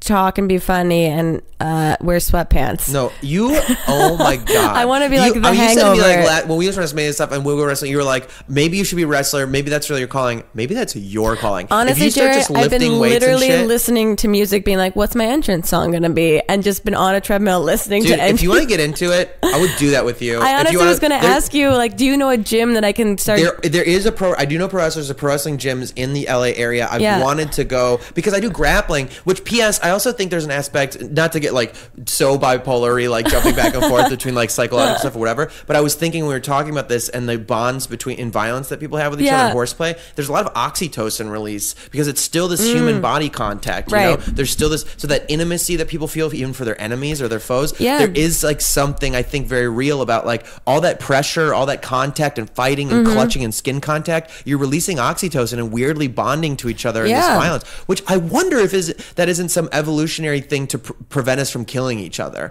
That like, hey, you can fight and work it out, but let's make them kind of feel connected the closer they do that. Interesting. It creates an intimacy. Yeah, because it is in that On Killing book, there's that book called On Killing by something Grossman, but it's it just basically says it's the worst thing anybody can ever do, which is obvious, but like truly anybody who does it, 99% of people who kill somebody, like as soldiers or whatever, that's who they take. You're just shattered forever. Like, unless you're a full psychopath or a sociopath literally. And can completely disassociate with that level of intimacy. And that, exactly. And I think that's the thought I've never had till right now we're talking about it, is this mechanism that creates this intimacy that like taking somebody's life or something. It's like, this is, you're like looking in a mirror, like this is you. This is like kind of the, not to get too crazy, but it's like that Buddhist thought of like we're all connected, we're all part of everything. I think that's 100% true. Yeah. There's this beautiful short story called The Egg. Have you ever heard of it? Yeah, but I've never read it. It's so it's like so. All right, I'm going to spoil The Egg for everybody. It's the weirdest thing. It's the guy who wrote The Martian, that movie. With that Matt like Damon. Book. Yeah, he wrote that book. And I would never expect. And long story short, I'm keep it as brief as I can. This guy dies, and he's faced with his creator, and he's like a middle-aged just guy who had a wife and maybe some kids or something like that. And the creator, they're so good how they do the creator, because like the creator, like he's like first is like it's just this guy sitting there, and then he's like, and then it was like maybe it was like this man who like, or maybe it was this librarian that I had when she was, and it's just this idea that it's just your creator, whatever, you don't know what that's going to appear as. Yeah. But he tells a story about like the creator's like he's like, who are you? And he's like, I'm your creator. And he's like, what's going on? And he's, oh, you died. How did I die? He's like, you want to know? Hey, you slid off a bridge in the ice. So it was not that spectacular, but it doesn't really matter. You're not going to be here that long anyway. And he goes, and the guy says stuff like, oh no, how's my wife? And he's like, she's fine. Honestly, she's secretly a little relieved. It wasn't going that well. And I know that sounds hard. He goes, wow, that's horrible. That sounds, yeah, don't worry about it. You're just here for a moment. And he goes, well, what happens now? And he's like, you're going to go back and do it again. You're going to go do life again. And he's like, I am? He goes, yeah, this time you're going to do this girl in 6th century China, this peasant girl. Whoa. And he's like, oh, cool. Oh, wow. Okay, so then what happens after that? Does this just keep happening? And he goes like, yeah. No, he goes, what's the meaning of life? Like, what's the universe about? Why'd you make the universe? Can I ask you that? And he goes, oh, I made it for you. And he goes, what? And he's like, yeah, no, it's just for you. And long story short, I'm not going to tell the story. It's good. It's very good how they unveil it. But he says, you are everybody. And that, like, what happens is you do a life, you die, and then you do it again. And you keep doing it until you've done everyone's life. Whoa. He goes, you're everybody. He goes, so I'm like Hitler? He's like, yeah, you're Hitler. You're also the guy that Hitler killed. You're everybody. Wow. And that intimately understanding this reality that when you hurt other people, you hurt yourself. When you help other people, you help yourself. And you're going to be a horrible person, and you're going to be a good person. You do all these things. You're going to experience all of it. And when you're done, he's like, then you'll be one of me. And that the whole universe as we know it is an egg. And it's an egg that grows creators, basically. Whoa. And that, like, once you've gone through every life, that egg hatches, and then you ascend, and the universe is like and that idea of the universe as an egg, just that idea that we're all connected, because it speaks to such an intimate truth. I feel that we feel this instinct that we feel that when you harm people, you're truly harming yourself. Yeah. And when you help them, you're truly helping yourself. Yeah. That we are truly connected like that. Man, I just love that story, and I was like, as well, a you metaphor, spoiled it for all of us. I did, but I'm sorry. It's still a beautiful unveiling. No, it is really great. Read it. And I do think that there is a connectivity there to the idea of like certainty and fear, that people fear death because they don't know what's happening after. There's no certainty of what happens after. Right. And that sort of idea brings some level of like certainty in the uncertainty of who you're going to end up as if you keep coming back, if we believe in past lives and reincarnation and all of this sort of thing. And I think you can go into 10,000 hours of talking about that's why religion exists, to give us some level of certainty after we die. I had the strangest, I don't know why, a year or so ago, maybe I associated with, like, a year ago, I don't know when it was, I don't have a specific moment, but something happened where I just had this weird, not religious, I don't know, not from it, I was just like, I am eternal. Like, I just don't know what it was, but I was like, I've never really like feared death. I mean, in a practical way, yes, like in a standard way, but like but in a way even beyond that, I was just like, oh, it's weird that I ever even worried about it. The universe doesn't waste anything. Like when like all the particles here now are the particles from the beginning, and whatever this consciousness energy is, I have no fear that is not going to be wasted either. And it might be redistributed. It might be anything. I am pretty sure that the sense of Jarrett as Jarrett, which is just a construct of my brain and my body, Right. I'm pretty sure that'll dissolve and I won't be aware of that. But I also don't believe like the creator or that thing is sentient. I don't think it has a sense of itself. I'm pretty sure that sense of self, three-dimensional experience of our idea of ourself is a very limited one. Yeah. And that there's this other thing that is outside of time and not trapped in what we're trapped in now. That is like, this is an important experience. Yeah. Like that we come and experience this lower level of simpler existence. But that whatever that consciousness energy is, Yeah. I don't know. I have this the utmost certainty that it just will rejoin whatever it's part of. Yeah, no, I'm with you. I'm like I said, a person that has learned that relies on certainty, but weirdly, I get a lot of comfort knowing that I have no idea exactly what's going to happen after I die, and not trying to figure that out or spend a lot of energy trying to figure that out. I feel like it's impossible to know. And Well, so that's- there's something really comforting. That's the only thing that I can say I'm truly comforted by not knowing about. Yeah, well, I think that speaks to, there is a paradox of incomprehensible enormity that is, if you look up at the night sky and you try to hold it in your mind, you will fucking freak out. You Yeah. will stare into the mouth of madness and it will scramble your brain. I remember when I was a little kid, I was in rural Wisconsin where I had a family and just living in field. And it was the first time that I had the, oh fuck. Yeah. What do they call it? Cosmic vertigo, I think they call it, or something like Is that what it's called? or existential vertigo. I don't know. And that, and I couldn't look at it because I was trying to hold it in my mind. Yeah. And this I truly think is true in a spiritual concept. They speak about it in like in a 12-step programs in addiction. The reason the first step is admitting you're powerless over it is ironic. It's a paradox because you're not going to be able to actually deal with it until you go, it's bigger, it's so much more enormous. Yeah. When you acknowledge enormity, you would expect as a small, tiny creature trying to comprehend it that you would be crushed by it, which you are if you try to hold it in you. It'll blow you up. Yeah. You can't do that. But if you truly embrace the enormity and unknowable, there's this incredible comfort in surrender And relief. Yeah. It's almost Like we're all as if, grains of sand. yeah, it's almost as if you're being held in it. Is how I feel. That as soon as I stop trying to grab it and Yeah. contain it and comprehend it, Yeah. it comprehends me. It's true. I remember having like such anxiety the first time I realized that someone in a different state could see the moon at the same time that I could. And it just gave me like in elementary school realizing that like from New Jersey, someone in Wisconsin is seeing the same moon that I'm seeing right now. That freaked me out so much. And I was like, that can't be true. There must be different moons for every state. Yeah. There must be a different like stars, everything. Like it's wallpaper. Yeah. Everyone's got their own wallpaper. And it was just like too much to try and like you said, encapsulate the whole enormity of it. It's overwhelming. Yeah, I think I just take so much comfort in being part of it, which which also then offers relief about all my fears and anxieties and identity and need to complete and need to know and be certain here. Yeah. Because then things that are scary or gross, like this instinct towards violence, because I think the distinction is I enjoy.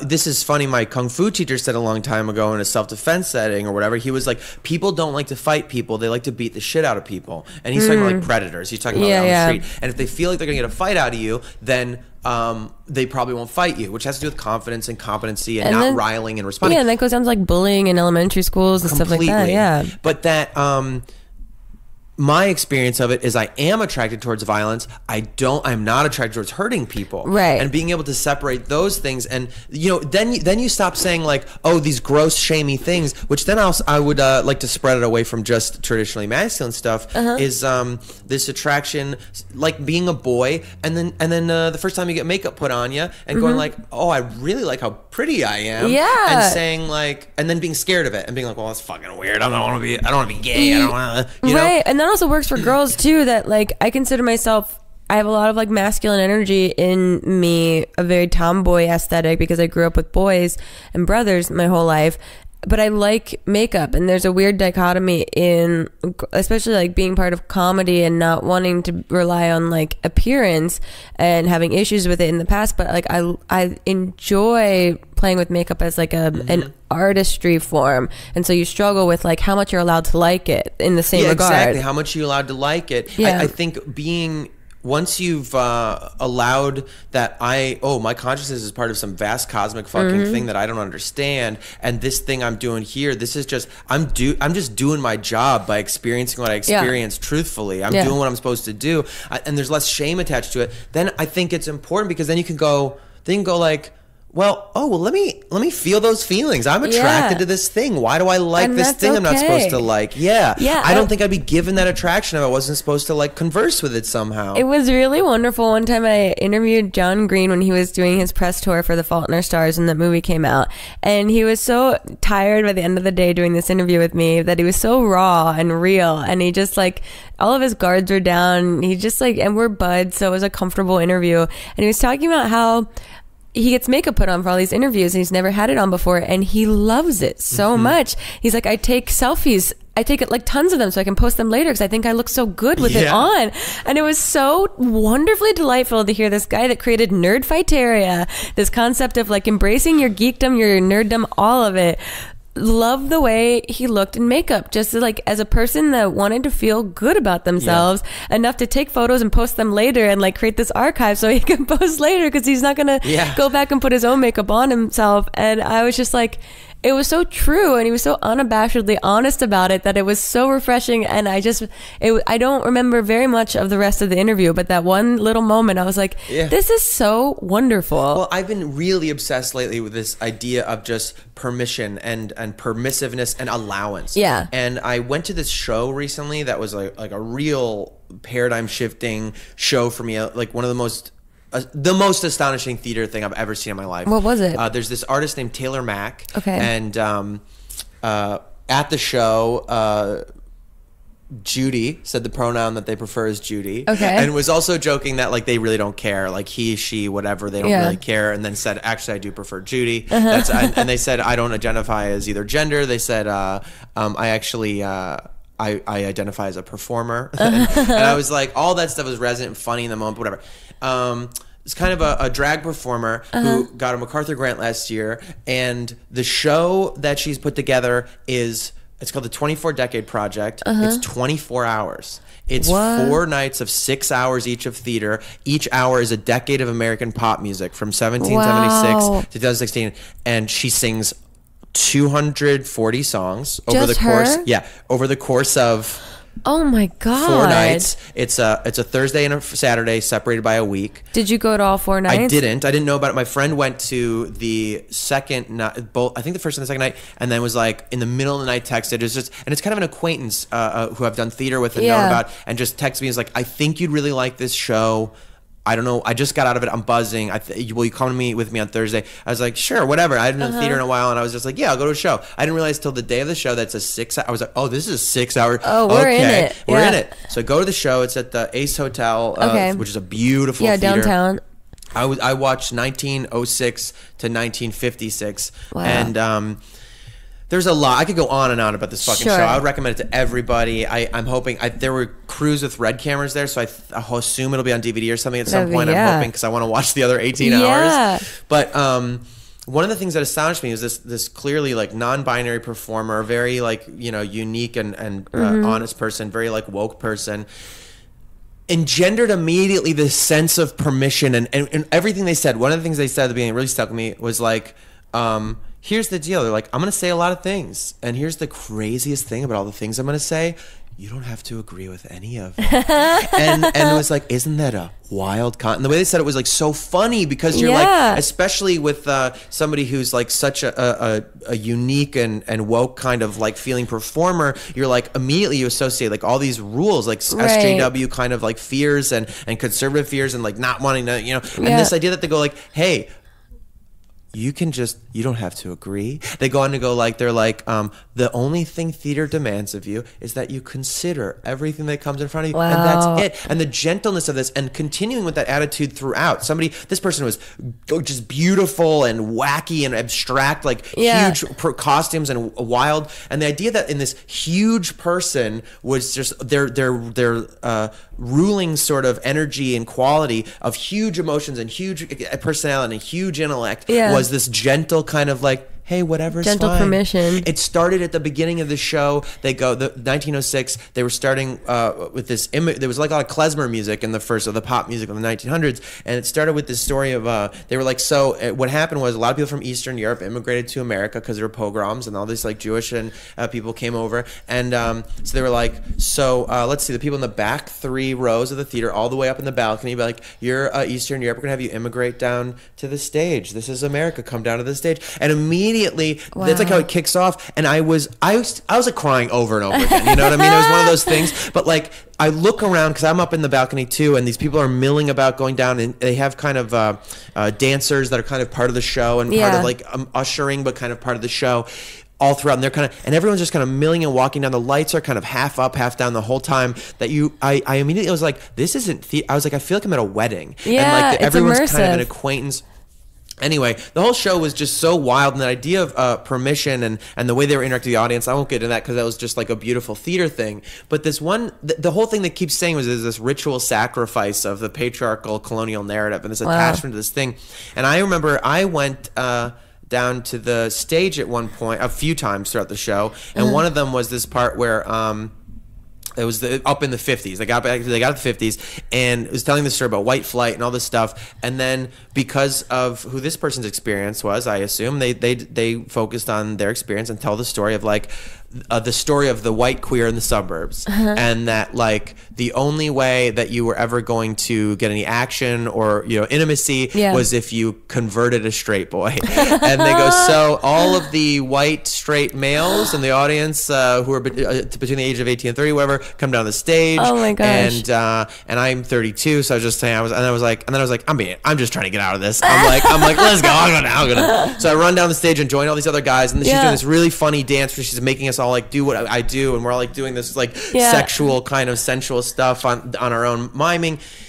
When the song finally ends, and they're like, and she goes like, one of you'll do, and I was like, fuck, of course it's me. Pointed to you? Yeah, because I knew like, because I came in late, because they're already halfway through it, and I was down there, and I was like, I'm gonna hop up there. So I felt like I kind of singled myself out, and they were like, okay, and they were like, here's this song is I'm gonna sing this love song, and the whole time I'm gonna try to touch you, I'm gonna start holding your hand, and then try to get closer, and you're just gonna try to keep me off you the whole song, like a Pepe Le Pew kind of thing, and that's gonna be what you do this whole song, okay? And I was like, okay, it's gonna accelerate till I'm chasing you all around the stage, and it's like crazy. I'm like, all right. So we do this thing, and it was so fun. I haven't done theater stuff in a while, and it's exactly how it goes. I'm kind of like, okay, thank you, nicely, taking the hand off. We're singing this love song about like, why won't you be with me, love me, this pop song. Until they're at the end, they're like really like chasing me around and then like wrestling me, kind of like trying to pull me in, his tongues out, making this joke about it. And I was there, and I was like, this person, and who's been doing show for hours, who's like sweaty, running like makeup, kind of just working, whatever. But I was like, this person is so beautiful right now. I was like, they've made me cry so much. I went like, I was like doing this, and I was like, I kind of want to. Is that weird? And they're like, and he just goes, okay, and then we just make out for a second in front of this audience, and everyone was like cheering, and it was so crazy. And I was like, that's so funny. It was so funny, and it was this sort of place they put us in where I was like, these fears you have when you're a kid, especially if you're a cishet, white man in America, where you're like, oh no, I don't want to wear makeup. I don't like being attracted to girly stuff because what if I'm gay? What is that? And that whole thing, that fear and that need to know and define.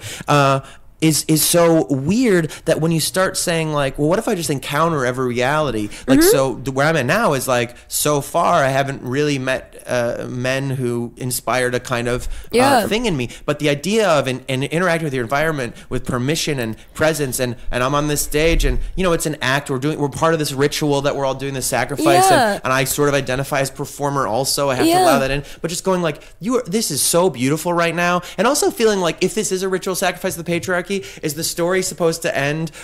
Is it really helping if we're just repeating this silly charade of like, oh, you chase straight guys and straight guys?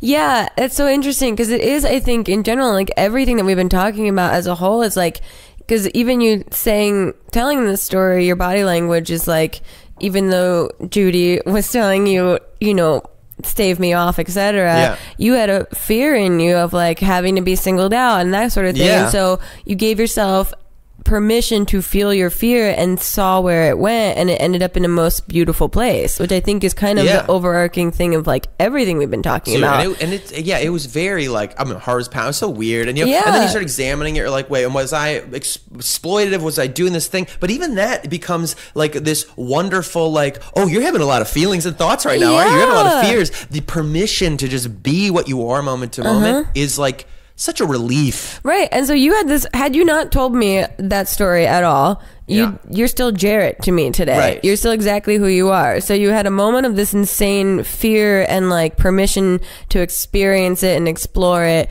and you came out the other side still yourself. That is so huge. That's such a huge thing to say. Yeah. 'Cause that is the thing. When you said earlier about like fear, there's somewhere in you that you think is going to kill you. Right. That like which even becoming changed is a sort of little death fear. Yeah, exactly. Of like, some of my core values or something about me is going to go away. Right. But you're like, I would never ever had known that you had this insane, beautiful moment had you not told me that story, because to me, you're exactly who you are. Yes, because you are moment to moment, even unconsciously doing the like close your eyes, breathe, and receive your universe. That's so interesting too, to think about that paralleling to our actual fear of death, the fear of ending things. Right. Once you get over the idea that like, hey, maybe that's not so scary, it just happens, we can't and say then it that continues.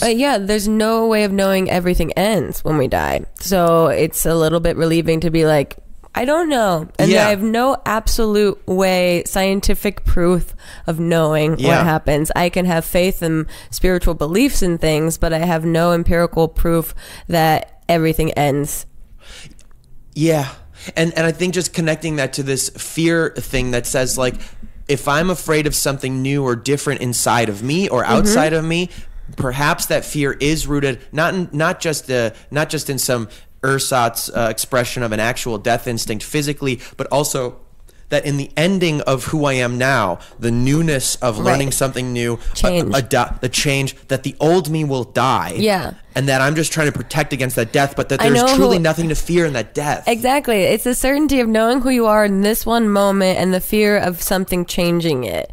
And then you have no certainty of knowing who you are going to be in the future moment. And so any change that comes your way is fear. Yeah, which is nuts. That's beautiful. Well, I don't need to go to therapy anymore, so I just did all of it. Let me take a little pee break, and then I'll get into my like wrap up-y section. All right, cool.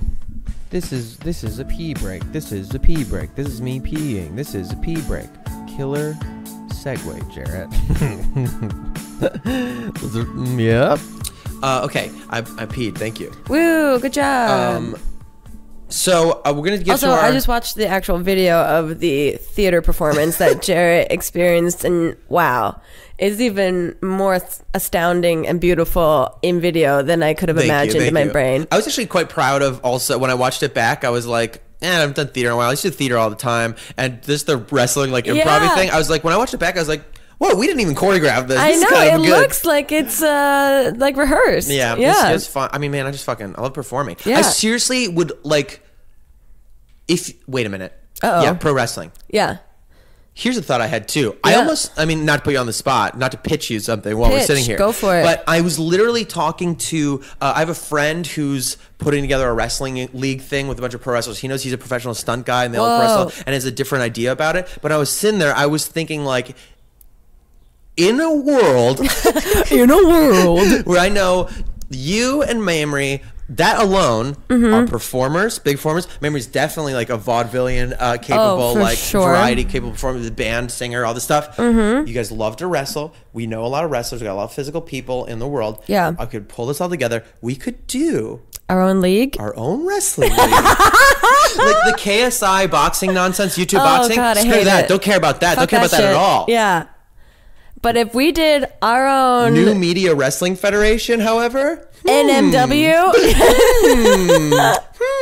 Well, yeah, let's put that in the think tank. I think first you're gonna have to start training. I think both of us are just gonna have to beef up. I did beef up, but I also just want to start going to a trampoline gym and get back into like flipping around. Yeah, do people know that you're like a gymnast? Do you ever talk about that you were a gymnast when you were a kid? I talked about it a little bit, but I was a gymnast until like 8th grade, and then I grew like 10 feet, so it's a lot harder. Yeah, but you're still very like you can do back walkover like pretty much. I don't know if I can anymore. That's what I want to get back to. That's like the epiphany I had coming back from WrestleMania and seeing all these women, because it's very much the women's division is just like exploding with these amazing athletes. Yeah, and great. It was so inspiring that I was like, I want to get back in touch with my body. I used to be able to just like do a backflip whenever I wanted. Britney Spears just posted on Instagram her doing backflips. I liked it. God, I love Britney. Britney is the American dream. She's so fucking inspiring. She posted the other day, like, sometimes you just gotta dance, and it's her and her boyfriend just dancing. And she's the best. She's an inspiring, like, so she when is she like, paints, dude, and it's just circles, and it's like such a reveal of what is she painting? What is she painting? I'm sorry, I'm like freaking out thinking about it. I mean, she controls my body. I went to the Slave for You tour, and I swooned like it was a fucking beetle. I had to sit down. We should replace the Statue of Liberty with Britney Spears. I truly think she's the American dream. She broke through because she had that moment of control panic break where she shaved her head. Yeah, and it seemed like she released herself from having to be in control of anything and is now taking hold of her own destiny. And she does what she wants. She does those weird twirl around dress videos every day. Here's my like bizarrely edited runway show in my house of just like maybe my actual wardrobe from Oops, I Did It Again. Yes. I don't know. Her doing that backflip on Instagram today, I was so impressed. Dude, I taught myself to do I taught myself whatever to do a back tuck a little while ago. I don't have it right now, but I just knew it was in me. Yeah. And part of me does go, I'm only 32, but like a life of combat sports and lifting, there's all these pains and things in my body. Most of the male wrestlers, average age is like 35, 36. Right. Female wrestlers, average age is like 25. So yeah, that's why I'd be an underdog story. Well, I think part of it might just be too like wrestling's a really hard business to get into. Yeah. So a lot of those guys have probably been around a long time in the trenches. Oh, they've come up through so many different ranks of so many different things. Plus like weird little federations and stuff. And there's so many different divisions, and they really do a great job in the Under the Giant documentary of explaining like the origin stories of like all these different divisions, which is fascinating, and like the Vince McMahon stories of all of it. Yeah. Yeah. I'm gonna definitely check that out. Yeah, you should. But like that thing of seeing her do it, and I was like, I am already telling myself my body's breaking down and I can't do any things anymore. And here's Britney Spears doing a fucking backflip. Just a bunch of them in a row. And I was like, I got to get to one of those gyms. I've gone through a lot of different like physical practices and stuff like that. And my whole like approach has just totally changed into like when I go to work out now, I just feel what I'm feeling and move around. And the whole goal for me is to try to like move enough that I don't feel limited by my body in the universe. Yeah. That like if I want to move this way or that way or do like a weird little flippy move or something that I just don't feel, just as much as I can do to make my body feel less like a prison. Yeah, no, that's exactly what I was saying, that I just want to feel like I'm capable of doing things. I feel life. I want to feel like I'm not going to get injured immediately. Yeah, I gotta say it's the best feeling. When you can not look at exercise as some dumb crucible, some punishment, something you gotta do, and start to really look at it as a means of emancipation. I was a Burning Man, and I had this like amazing moment on these rings. They put you told me about this on my podcast. Oh, I did talk about your podcast? Yeah, you explained the whole thing. Yeah, okay, so fuck the whole thing. The whole point of it is that when you can trust your hands, that like I've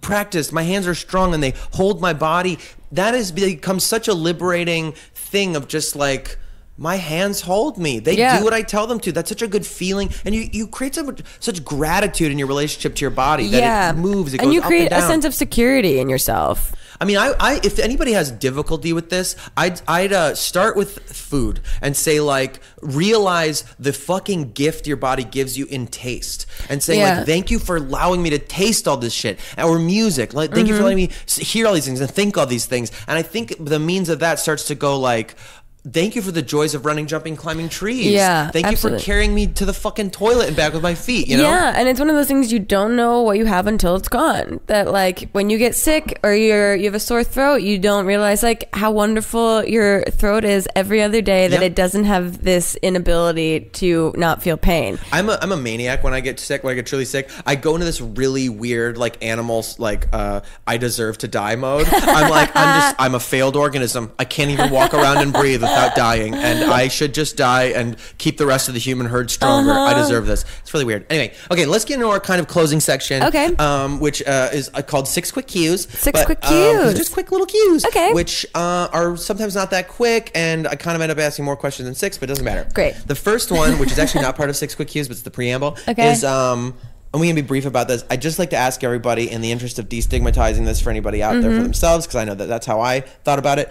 I'd like to ask if you have been diagnosed with any sort of mental stuff, mental health issues or conditions or whatever, and if so, have you been prescribed, and do you take medication? I take Adderall and have for the last like 4 years, but I'm really trying to wean myself off of that in this whole like I'm 32, I want to feel a little bit like cleaner and that sort of thing. When I lived in New York, right before I was leaving New York, I was starting to experience really severe anxiety to the point that I couldn't ride the subway anymore, and I'd lived there for like 5 years, totally fine, you know, anxious enough just as a general nervous person, but it got to the point that I was having just panic attacks and would have to get off at subway stops and like take taxis to get places because I was just getting very claustrophobic. And so I ended up taking anti-anxiety medicine. I was taking Wellbutrin and then clonazepam right before I left New York and when I first lived here in Los Angeles. And I started taking clonazepam, which you take as when needed, when you are those like Klonopins? Is that different or the same? Do you know? Clonazepam, I think it's I'm not totally sure. Like a sedative? Yeah, basically, it's an Xanax? in a way, it's an anti-anxiety medicine that you take not on a regular basis like an Adderall. I was taking like Wellbutrin on a regular basis for like antidepressants, but the clonazepam was for like if I was going into a social situation and I knew I was going to be overwhelmed, I would take like a clonazepam before I went. But I stopped taking them because I just felt really numb. I felt very much like my personality was gray, and I would be in social situations and feel like comfortable and fine, but not feel. There was something about like the nervousness that I missed because it gave me more of a personality in a way. I think it's so important what you're saying to like to stay in touch with your experience and understand that there is still, even with your psychiatrist, your professional, like there is an experimental nature of like trying out what works with you. Hannah is very, very amazing at that for herself. She's very well knowledge and researched and has a really great psychiatrist that she works with, and is a very huge proponent of like experiencing it for yourself and doing your research and really staying in tune with your body and what's changing or not changing. And so I stopped taking it on my own, and then I stopped kind of seeing my psychiatrist, and because she changed practices, and then I just felt like I could probably try and handle it on my own. But recently I started taking some of the clonazepam that I still had like left over again, and it's been in smaller doses way much more helpful for me, I think, because when I was taking it, it was when I was transitioning to Los Angeles. There were so many new things going on. There were so many changes in my life, my lifestyle, my work, everything, that it was too overwhelming to feel that numb about everything. I wanted to feel more present. And now that I have a more secure foundation in Los Angeles, it is helpful for me when I do experience moments of extreme anxiety, that it does even me out in a way that I'm not now anxious that I'm feeling numb. I'm just feeling more comfortable in myself. That's important. I think it just comes with age too, and just like with your experience. Yeah, and just the realization of like I know more about who I am now. I'm in a more secure relationship. I'm feeling like more confident in my friendships and that sort of thing. And also like you reach this age where I've had a lot of success in YouTube, and now I feel like I'm kind of had a dip and a turning point, and so it feels a little bit like a fresh start. So there is some anxiety that's been lingering, but yeah, those are the only things. Yeah, I just think that's so profound that even in your younger, when you first were signed it, you knew that the nerves that you're experiencing served you for a particular reason, that there was a reason to listen to it. Yeah, and especially because I was doing much more improv. I was performing live more, and so the clonazepam, I felt in that regard was keeping me from being a true performer, and like being the reason follow your fear is a thing in improv is because I think fear is just excitement trying to escape your body because you want to do well at something and you like the thing that you do, and it's a rush and it's adrenaline, and clonazepam was keeping me from feeling that adrenaline, and so that was why I felt like it was inhibiting me rather than helping. Well, I'm not to find a point, but you're just pointing something out that I don't think I've even verbalized specifically, that just the importance of that these medications, it is not to just repress and destroy something you're experiencing. Sometimes it's very important to look directly at and experience those things, but also be aware of when it's serving you and when it's not. Yeah, I think having a healthy relationship with understanding that it's not, you are not, like, this is kind of why I'm weaning back on my Adderall now, is wanting to reconnect with myself and feel a little bit freer from like this medication, that like this medication isn't what defines my focus or my work or my drive, that I'm able and capable of doing all of that.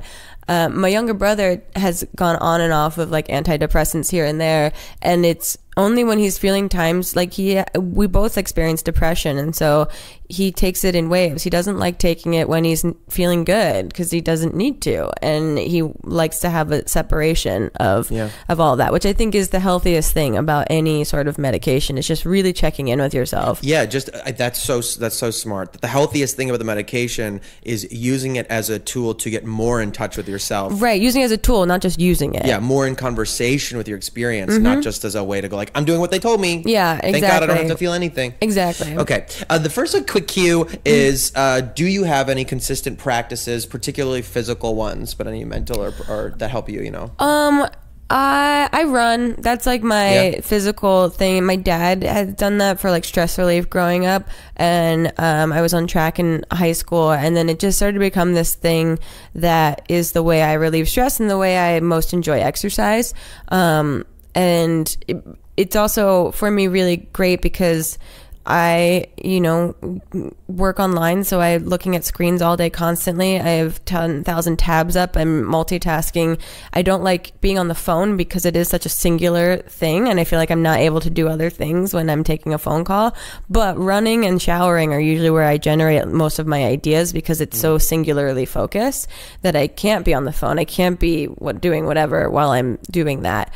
So that's my go-to. And I dip in and out of doing it more regularly, but I am my best when I'm running like 3 or 4 times a week and just feeling the joy of it rather than like the swallowing blood pain of like just trying to get exercise in. Yeah. Swallowing blood pain. It's so true. It's so when good. you haven't run for a while and then you try to pick it up again, it's literally just swallowing blood going, why am I doing this to myself? Literally, that's what it tastes like. Plus it's the most pure form of exercise. All you need is your body to do it. That's all exercise should be that way. Yeah. I mean, I have a treadmill in my house, which is what I use because I live on hills, so I don't like running the hills as much. But when I say all exercise should be that way, obviously I love weights and there's all kinds of toys. Sure, but knowing you have the tools. I already have the tools. No matter where I am, I have the tools to do this thing that brings me joy when I make myself do it. I mean, there are days where I'm like, ugh, I don't want to do this, but then the tapping into like the joyous free feeling afterwards is always much more important. Someone said like that there's no such thing as a regretted workout. That you might fucking hate getting going, it might be bad, but no one's ever finished it and gone like, wish I didn't do that. Right. And then also it makes my relationship with food, from being someone that did have an eating disorder, it helps me balance my relationship with food, and it allows me to enjoy meals and allows me to not have any lingering pangs or weirdness in the back of my brain of just, because an eating disorder never fully goes away. It's like a scar that flares up and down. And so it's always going to be there in my brain. But when I am having a balanced exercise schedule, my ability to enjoy meals and go out to eat and that sort of thing is so infinitely richer and more enjoyable, and it's just all around better. If you do get into a beefing up phase and you start lifting weights and stuff, there's no experience like eating after or during weightlifting, because you feel the use of the molecules so acutely. Your body's like, yeah, we got carbs to inflate these muscles, we got carbs to carry all this protein. Sure. It's so I've exciting. eaten I've never, pasta and then eating pasta, carbo loading is a real thing. Eating this meal that makes you feel like maybe so heavy or weighty or whatever, and then when you like hours later after you've like digested, get on a treadmill and you run, I've never felt more powerful. Yeah, like I could run forever, and I'm like, oh, because I gave myself the purest form of fuel, and it feels so good. I think that's just a wonderful, like, I think that's true, because you're creating, your body wants to move. It's begging to, it's made to, and it's just using this thing that you put in it to do something really nice for yourself, to like it's, I don't know, it's just like you're giving your body a gift and your body is using the gift. That is very good. Okay. For me, what's my next 6 quick cues? I'm sure people listening remember it and I don't, but whatever, no big deal. Okay. Oh, something cheesy that actually inspires you. Something cheesy that actually inspires me. I mean, I love all cheesy, like, underdog stories. I love, and I guess that's not even cheesy, but I literally was listening to Rachel Platten's fight song on the way over.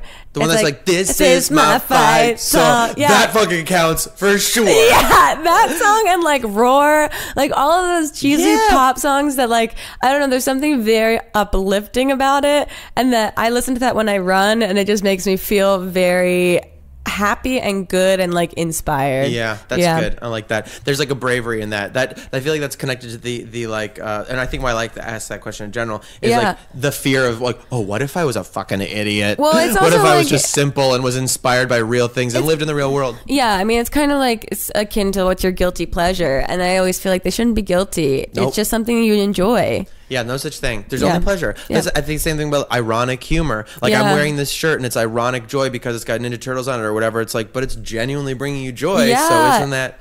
Yeah. Totally. All right. What's something dark about you?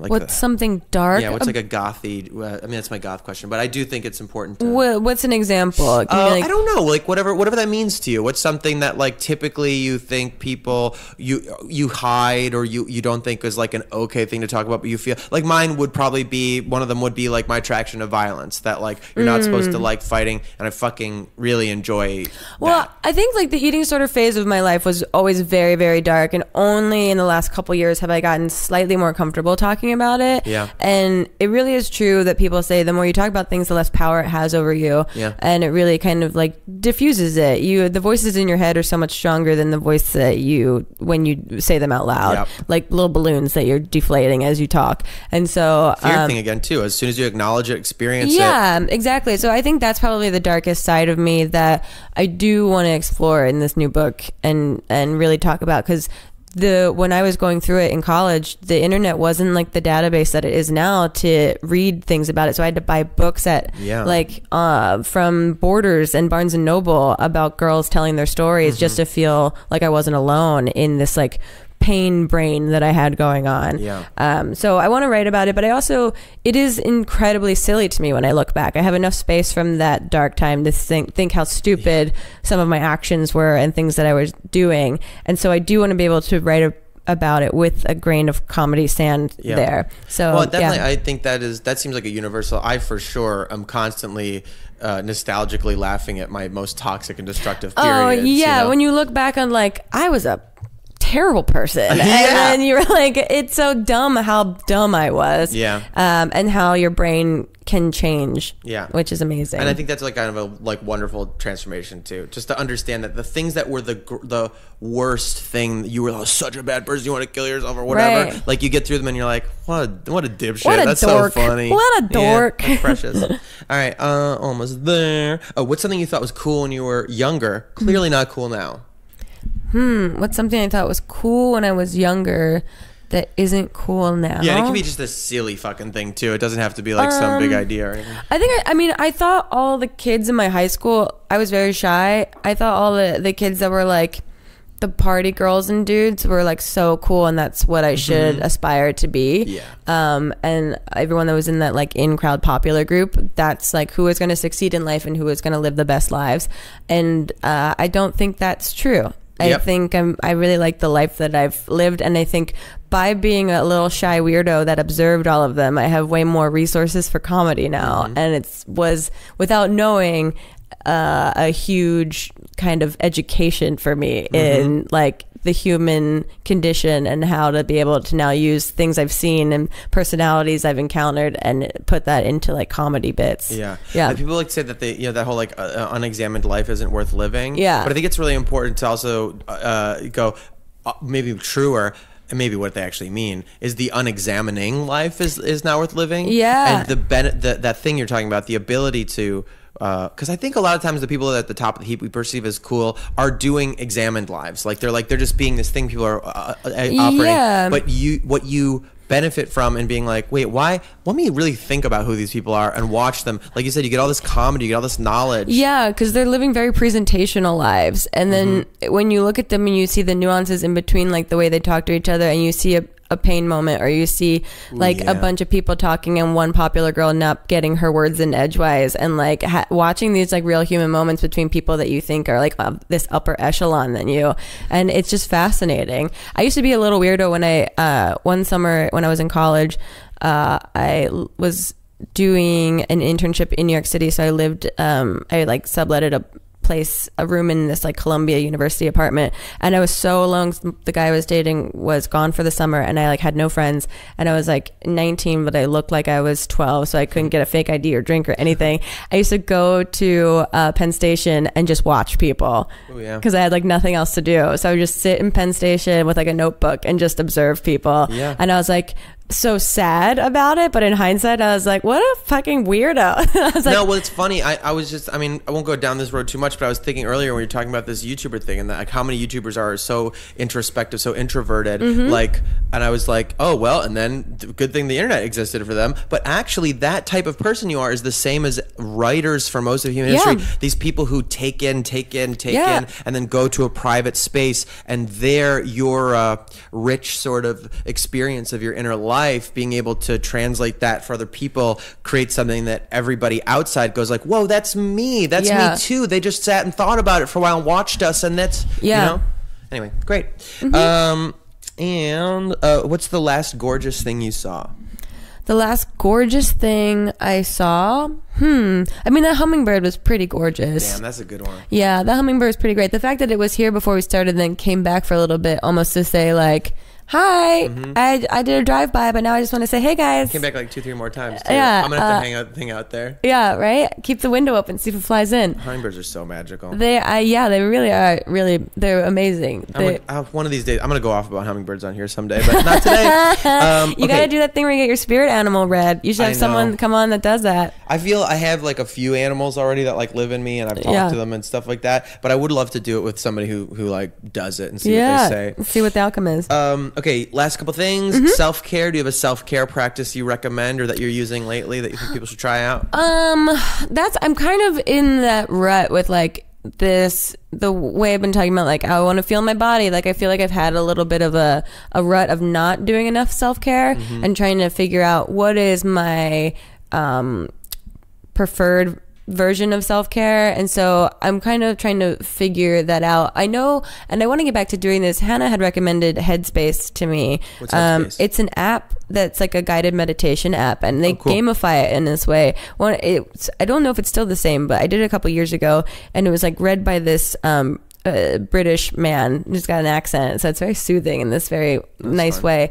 And so each day you like clock 10 minutes, and then they slowly move up in time the more you do them, and then you unlock different levels, and so it makes it kind of incentivized to continue it. And when I was doing it more consistently, it was really nice, and it did ground me. And so I want to get back into just like some sort of sitting meditation, even if it's not Headspace, but just some sort of like sitting, no technology around me, just like nothing, being with myself silently. My brother, for his 30th birthday, so you would love this, he just turned 30 in the beginning of March. He went on a 10-day silent retreat. Vipassana. Yeah, and I haven't talked to him about it, so I got to find out how it went. And I asked him about it. He's so a Helbig sarcastic asshole. I was just like, why are you doing that? He's like, I don't fucking know. Yeah. He's just like, I gotta do something. I was like, beautiful. I get that. Yeah, I totally get that. That's so honest. My mom's done Vipassanas. I think the longest she did was like a 10 or 14 day or something like that. And it sounds, I've heard people close to me who've done it that have truly profound. Yeah, happenings. I was really excited for him because I think he's gone a very more traditional route in his like career and work, and I think there's part of him that needs some sort of shake up, and I think that's the only way that you're gonna be able to get that is by like being forced to deal with yourself. Fuck yeah. That's every day. Yes. Okay, the very final one. Speaking of being forced to fucking deal with yourself, I have this thing, the don't kill yourself list. I went through in a dark period of my life. I just, my brain was trying to kill me, so I made a list called the don't kill yourself list that started with coffee, sandwiches, and lavender soap. And so every time I do the exercise for myself now, I always start with that. And then I like to just think of things that are in the world, accessible, common, and fucking wonderful reasons that you should stay alive. So I'd like you to add something. What did you say? I always start with coffee, sandwiches, and lavender soap. Coffee, but like, sandwiches. what's something on your don't kill yourself list? Dogs. I mean, honestly, if you go to a dog park and you just watch dogs having You'd be amazed fun, how many people say dogs. it's the purest form of joy. Like they have no idea what joy they bring. Like their unawareness and they're the most pure form of being themselves. Like they just exist. And there are dogs with emotional behaviors and whatever, but when you watch like my favorite Onion headline ever is like, dog enjoys record 500th best day ever in a row. Yeah. It's just a photo of a dog running through a field, like loving life. So those obviously are on the list. A good Bloody Mary, a really good Bloody Mary. And I think travel. I think like being able to go from one place to another and see something, an environment that's absolutely completely different than what you currently were at. It always blows my mind anytime I like come back to Los Angeles and I have like an early flight, and then at night I'm like, I was just in New York City this morning, or I was just in London, or I was just in New Orleans. Like it blows my mind, the ability to like see different things and different people and realize, just like we were saying, how small we are and how big the world is. I love I love living in LA. I love living in a big city, for the same reason, because within the city, within your neighborhood, you can have that experience. Oh, for sure. The newness. Absolutely. I think, just being able, like even dating Brooks, he loves camping, and I was always in my mind telling myself I'm someone that doesn't like camping, that went camping when I was younger, and I just didn't like it, but it was with my family. And so now I've gotten to really, really enjoy it and value it and like take a lot of energy from it, and just finding how many different spaces are within less than an hour drive around Los Angeles has been like this wonderfully opening and relieving thing, because a lot of times your soul gets sucked in these cities that are about commercialism and entertainment, and you feel trapped. And so being able to like leave them and not feel like you're stuck in this soul-sucking environment sometimes, and see something really beautiful and completely detached from this world, is very refreshing. So I think nature is always a good one to add to the list in the broadest sense. Well, fuck, okay, we did it. We did it. That was Thanks, great. Jared. Thank you so fucking much for doing this. This was great. Also, I mean, This Might Get, by the way. Yeah, thanks. And some of my favorite episodes of Not Too Deep are the ones that you're on. Oh, thank you. Yeah, I'm hoping that this one, this is like the opposite of Not Too Deep, for sure. Yeah, you definitely turned Not Too Deep into a very microcosm of this exact thing, which is why I love those episodes, because it's always like a refreshing thing to be able to talk about something that is profound, but in a silly way. Well, you're a very profound person, I believe, and I thank you for doing this. I mean, without that show, I don't think this would ever happen. I'm glad you're doing this. I mean, it's only every single time you came on Not Too Deep, I'm like, when is your starting? You have so much to say. That is thank you. That's I'm glad you have an outlet now. When is you starting? When is you starting? You are the voice in my head for my whole life. When is you starting? All it takes is a start. Yeah, let's leave there. Let's end on that. Perfect. All it takes is a start. Thanks, Grace. Thanks. Bye. Oh, all right. Well, that concludes my Good Bad Brain. There we go. We did an episode. Hey, check out patreon.com/mygoodbadbrain if you like this and feel like supporting, getting some little rewards in return. And also, thank you to Coda, Jordan Sudek, for helping me with that theme song. You are king of kings, and I love you very deeply. All right. Thank you. Goodbye.